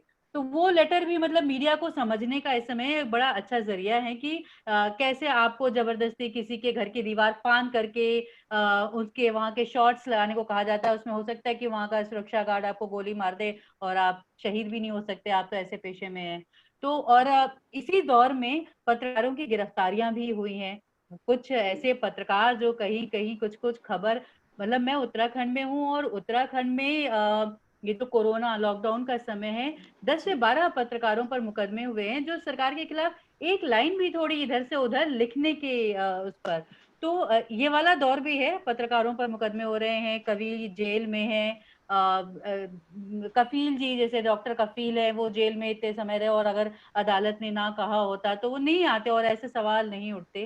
तो ये कुछ कुछ छोटी छोटी उम्मीद वाली जगह भी हैं समझने के लिए। और सुप्रीम कोर्ट का जो ये सुदर्शन टीवी केस जो लेकर चल रहा है, वो एक तरह से अगर उस पर बात हो, बहस हो, से आगे बढ़ाया जाए तो एक लिमिट सेट करने की कोशिश हर स्तर पर करनी चाहिए। और अल्टरनेटिव मीडिया जो लोग भी डिजिटल प्लेटफॉर्म्स पर हैं, उन्हें भी अपनी तरफ से ये वाली बातें आगे रखनी चाहिए। मुझे तो लगता है कि सबको थोड़ा एकजुट होना चाहिए। वो अलग अलग पड़ी हुई लकड़ियां जो कमजोर होती हैं और एक साथ मिल जाती हैं तो एक बड़ी ताकत हो जाती है। तो अगर ये डिजिटल मीडिया प्लेटफॉर्म भी किसी तरह से एकजुट हो जाए तो शायद वो एक लोगों के पास विकल्प भी तो, क्योंकि जितने भी चैनल्स हैं वो एक जैसे हैं, अब उनके इतने बड़े बड़े टीवी सेट हैं, वो उस पर कुछ तो देखेंगे, तो लोगों के पास एक बेहतर विकल्प भी तो आए। जी, वर्षा ने दीवार फांदने वाली बात कही। आपको याद होगा जब चिदम्बरम की गिरफ्तारी वाला से पहले 2 दिन का था तो गेट खुला था, फिर भी दीवार फांद रहे थे, मतलब गेट से नहीं अंदर जा रहे थे, और रिपब्लिक टीवी ये कर रहा था, विजुअल इम्पैक्ट। जी जी। तो मतलब सबने ये सवाल पूछा, जब गेट से अंदर जा सकते तो दीवार क्यों फांद रहे हैं? तो ये एक, और वही उन्होंने किया था जब पुष्कर, वो नंदा, वो उनका, हाँ, नंदा पुष्कर का मामला आया था, तो उनके पिताजी ने, नंदा पुष्कर के पिताजी ने जो कहा उसको नहीं चला करके, उनके नौकर ने जो कहा नहीं चला करके, अपनी तरफ से एक फेक स्टोरी थोपी कि ये विलेन है, शशि थरूर बहुत बड़े विलेन है, तो वो है। लेकिन ये जो 24 घंटे इसको खाना चाहिए इस माध्यम को, तो ये 24 घंटे का जो उसका जो एक हम लोग उर्दू में कहावत है, शैतान की आंत है जो भरती नहीं है, उसकी वजह से ये कुछ भी कूड़ा खिला सकते हैं, सर्व कर सकते हैं। ये भी एक मसला है। अगर कोई लिमिटेड आवर्स होते तो शायद कुछ क्वालिटी होती। नहीं शिबा जी, मैं ये नहीं मानता। 2 बातें हैं कि यहाँ पे इस देश में इतनी खबरें हैं, आलोक जी चैनल हेड रह चुके हैं, यदि आप 48 घंटे का भी दिन हो तो भी खबरें दिखाने में आपको प्रॉब्लम हो जाएगी। लेकिन आप दिखाना ही खबरें नहीं चाहते, आप कुछ और दिखाना चाहते हैं। मैं जानता हूं कि जब बॉम्बे में राइट्स हुए थे तब ये स्थिति थी। मेरी भतीजी बॉम्बे में एक चैनल के लिए काम कर रही थी, उसने कहा रात को हमने देखा कि एक चैनल के टीम एक गाड़ी का शीशा तोड़ के विजुअल्स ले रहे थे। तो हमने बोला ये क्यों कर रहा है? तो उसने कहा कि अरे विजुअल्स ही नहीं मिले सुबह से शाम तक, क्या करूं, ऑफिस का बड़ा प्रेशर है। ये प्रेशर भी होते हैं, ऐसे भी छोटे मोटे इंसिडेंट्स है। लेकिन जहां वर्षा जी कह रही थी कि लोग एक होना चाहिए, लोग होते हैं वर्षा जी, ऐसी बात नहीं है। सोशल मीडिया पे लोग होते हैं। गुजरात में एक पोर्टल के आदमी को राष्ट्रद्रोह का मुकदमा चला, पूरे देश में लोगों ने उसका विरोध किया तो वहां से छूट गया। आज विनोद दुआ पे राष्ट्रद्रोह का मुकदमा चल रहा है, कई लोग उनके साथ है। ऐसा नहीं है, लोग साथ देते हैं। और जर्नलिज्म में है तो आपको रिस्क तो उठानी पड़ेगी। देखो ये कोयले की खदान है, या तो खाली इधर उधर लगेगा, तो ये आपको मतलब पत्रकारिता में कोई पीले चावल लेके तो बोल सकते हैं कि आप आ जाओ आ जाओ। हमने सबने ये प्रोफेशन तय किया है। इस प्रोफेशन में आपको पत्रकारिता जिंदी रखनी है तो आपको सरकार, क्योंकि आप जब भी सवाल उठाएंगे तो एस्टेब्लिशमेंट के खिलाफ उठाएंगे, फिर चाहे कोई भी सरकार हो, चाहे कांग्रेस की हो, बीजेपी को, ये मायना नहीं रखते। जब आप सवाल उठाओगे तो नाराज होगी सत्ता पक्ष, तो वो नाराजगी आपको झेलनी होगी। आपको अपने आप को साफ पाक रखना होगा। आपके खिलाफ भी लोग 10 जगह ढूंढते हैं। यदि आप भी वही करते हैं और दूसरों को कहते हैं कि वो मत करो, तो फिर आपको कोई अधिकार नहीं दूसरे के ऊपर उंगली उठाने का। तो ये तमाम चीजें है। एनडीटीवी का भी एक उदाहरण है कि जब एनडीटीवी पे रेड हुई तो सब लोगों ने कहा कि पत्रकारिता हमला। मैं नहीं मानता था पत्रकारिता पे हमला। ठीक है, एनडीटीवी पे इनकम टैक्स की रेड हुई, वो तय होगा, कोर्ट में केस जाएगा, यदि गलत होगी तो सजा होगी, लेकिन इनकम टैक्स पे वो पत्रकारिता का हमला नहीं होता। किसी भी मालिक को अरेस्ट हो जाता है या मालिक के 10, अभी इंदौर में एक अखबार है जिसके मालिक का गुटके का काम है और बिल्डिंग का काम है, एक अखबार के मालिक के तो इतनी चीजें निकली है। अब आप जब भी उस पे हमला हो जाए तो आप कहो कि पत्रकारिता पे हमला है, ये नहीं होगा। तो ये कहीं ना कहीं एक थिन लाइन है और ये संघर्ष समाज में कंटिन्यू चलता रहेगा। लेकिन फिर मैं आलोक जी के साथ हूं, अंधेरा नहीं है, बिल्कुल प्रकाश इसमें भी है और हमें उस प्रकाश के साथ ही रहना है। जी, बहुत अच्छी एक चीज और मैं बता दूं, ये क्योंकि ये दीवार फाड़ने वाली बात हुई, मैं जब इंग्लैंड गया था शुरू में बिल्कुल नई बात थी कि वो जो प्रिंस थे उस साल, शायद प्रिंस हैरी, वो किसी पार्टी में गेट क्रैश के अंदाज में घुस गए थे। तो उसके बाद वो न्यूज ऑफ द वर्ल्ड अखबार है, उसने एक क्रेन ले ली और वो पैलेस के बाहर खड़ी कर दिया, उस क्रेन पे फोटोग्राफर बैठा दिया ऊपर कैमरा लगा के, और बड़ा सा बैनर लगाया हुआ था न्यूज ऑफ द वर्ल्ड की क्रेन है। ऐसा नहीं कि छिपा के किया कि आप दूसरे की प्राइवेसी में घुसेंगे तो हम आपकी प्राइवेसी में घुसेंगे। और उनके लॉन को लगातार कवर कर रहे थे कॉन्स्टेंटली। लेकिन ये हैसियत क्या हम इस देश में एक आम आदमी को दे रहे हैं कि वो अपने देश के सर्वोच्च शासकों के खिलाफ इस तरह की हरकत करके साफ निकल जाए? वो खड़ा रहा, सर प्रिंस की तरफ से या पैलेस की तरफ से उसके खिलाफ शिकायत की गई, पुलिस में एक्शन करवाया गया, ऑर्डर करवाया गया, उसके बाद वो वहां से हटा है। ऐसा नहीं कि वो तुरंत एक किसी को फोन किया और पुलिस वाले आए, उठा के ले गए और थाने में ले जाके पिटाई कर दी। तो ये एक समाज आगे बढ़ा हुआ है या एक समाज आगे नहीं बढ़ा हुआ है, इसके जो पैरामीटर्स हैं वो यहाँ आके रुकते हैं। और एक बात जहाँ अशोक भाऊ ने खत्म की है वही मैं भी कहूँगा कि, और ये अभिव्यक्ति के खतरे उठाने होंगे। अभिव्यक्ति बिना खतरे उठाए नहीं आती है, इसलिए उसके साथ जो खतरे जुड़े हैं, और पहले तो कहा ही जाता था भाई जो पत्रकार है वो बहुत जोखिम भरा कार्य है। ये ऐसा बीच में दिक्कत ये हुई है कि बहुत सारे ऐसे लोग आए हैं जिन्हें वो जोखिम दिखाई नहीं पड़े, उनको सिर्फ ग्लैमर दिखाई पड़ा। उनको लगता है यहाँ के स्टार बना जाता है। और यही वजह है जो आशीष जो चिंता जता रहे हैं कि ताकत क्या कमजोरी बन रही है, तो हाँ ये जब आप बहुत पॉपुलर हो जाते हैं, जो उन लोगों से पूछे जो पब्लिक सेलिब्रिटी बन जाते हैं कि चलते फिरते उनको हर सड़क पे कोई पहचानता है, उनके लिए सड़क घर से बाहर निकलना मुश्किल हो जाता है। तो ताकत तो फिर कमजोरी बनती है जगह जाके। जी, फिरोज जी हमारे साथ आ गए हैं। फिरोज जी, अब कमान आपके हाथ में है। कमान तो मेरे हाथ में है, कमान आपके हाथ में है। सबसे पहले तो मैं आप सब लोग का आभार व्यक्त करूंगा, आलोक जी, अशोक जी, शिवा जी, वर्षा, आशीष और आपका भी, कि आप लोगों ने इतना वक्त निकाला और इस चर्चा में जुड़े। बहुत मजा आया सुनने में, हालांकि हम लोग का जो वक्त तय हुआ था उससे बहुत आगे निकल गए। और मैं इस बात पर इस चीज को खत्म करना चाहूंगा। मैंने सभी को सुना, मैं दूसरे कमरे में था क्योंकि मैं ये इंश्योर कर रहा था कि कहीं ये कनेक्टिविटी का प्रॉब्लम नहीं होता, इसलिए मैं दूसरे कमरे में था। अशोक वानखेड़े जी ने आशावान है, वो कह रहे हैं कि मैं पूरी तरह से निराश नहीं हूँ, जो स्थिति है बड़ी अच्छी बात है। राम कृपाल जी ने भी कहा कि जो आज स्थिति जरूरी नहीं कि ये रहे, ये कल बदलेगी, वो भी आशावान है। तो मैं आप दोनों के आशावाद को तो मैं सल्यूट करना चाहूंगा, और दूसरा मैं चाहूंगा कि मैं बिल्कुल गलत साबित हो जाऊं। मैं चाहता हूं, क्योंकि मैं इतना आशावादी नहीं हूं जिस तरह से चीजें चल रही हैं। मैं तो यही कह सकता हूं, और मैं उम्मीद कर सकता हूं कि आशीष और वर्षा जैसे जो यंग पत्रकार हैं, इस तरह की पौध आए हमारे अंदर, हमारी इस फील्ड में अगर फ्रेटर्निटी के साथ जुड़ेगी तो हो सकता है कि जो बात आपके अशोक जी कह गए हैं या कह रहे हैं, या राम कृपाल जी जो कह के जा चुके हैं, वो सही साबित हो जाए। और मैं आपसे उम्मीदा जी कहूँगा कि सबका आभार व्यक्त करते हुए सभा को यहाँ पर समाप्त किया जाए।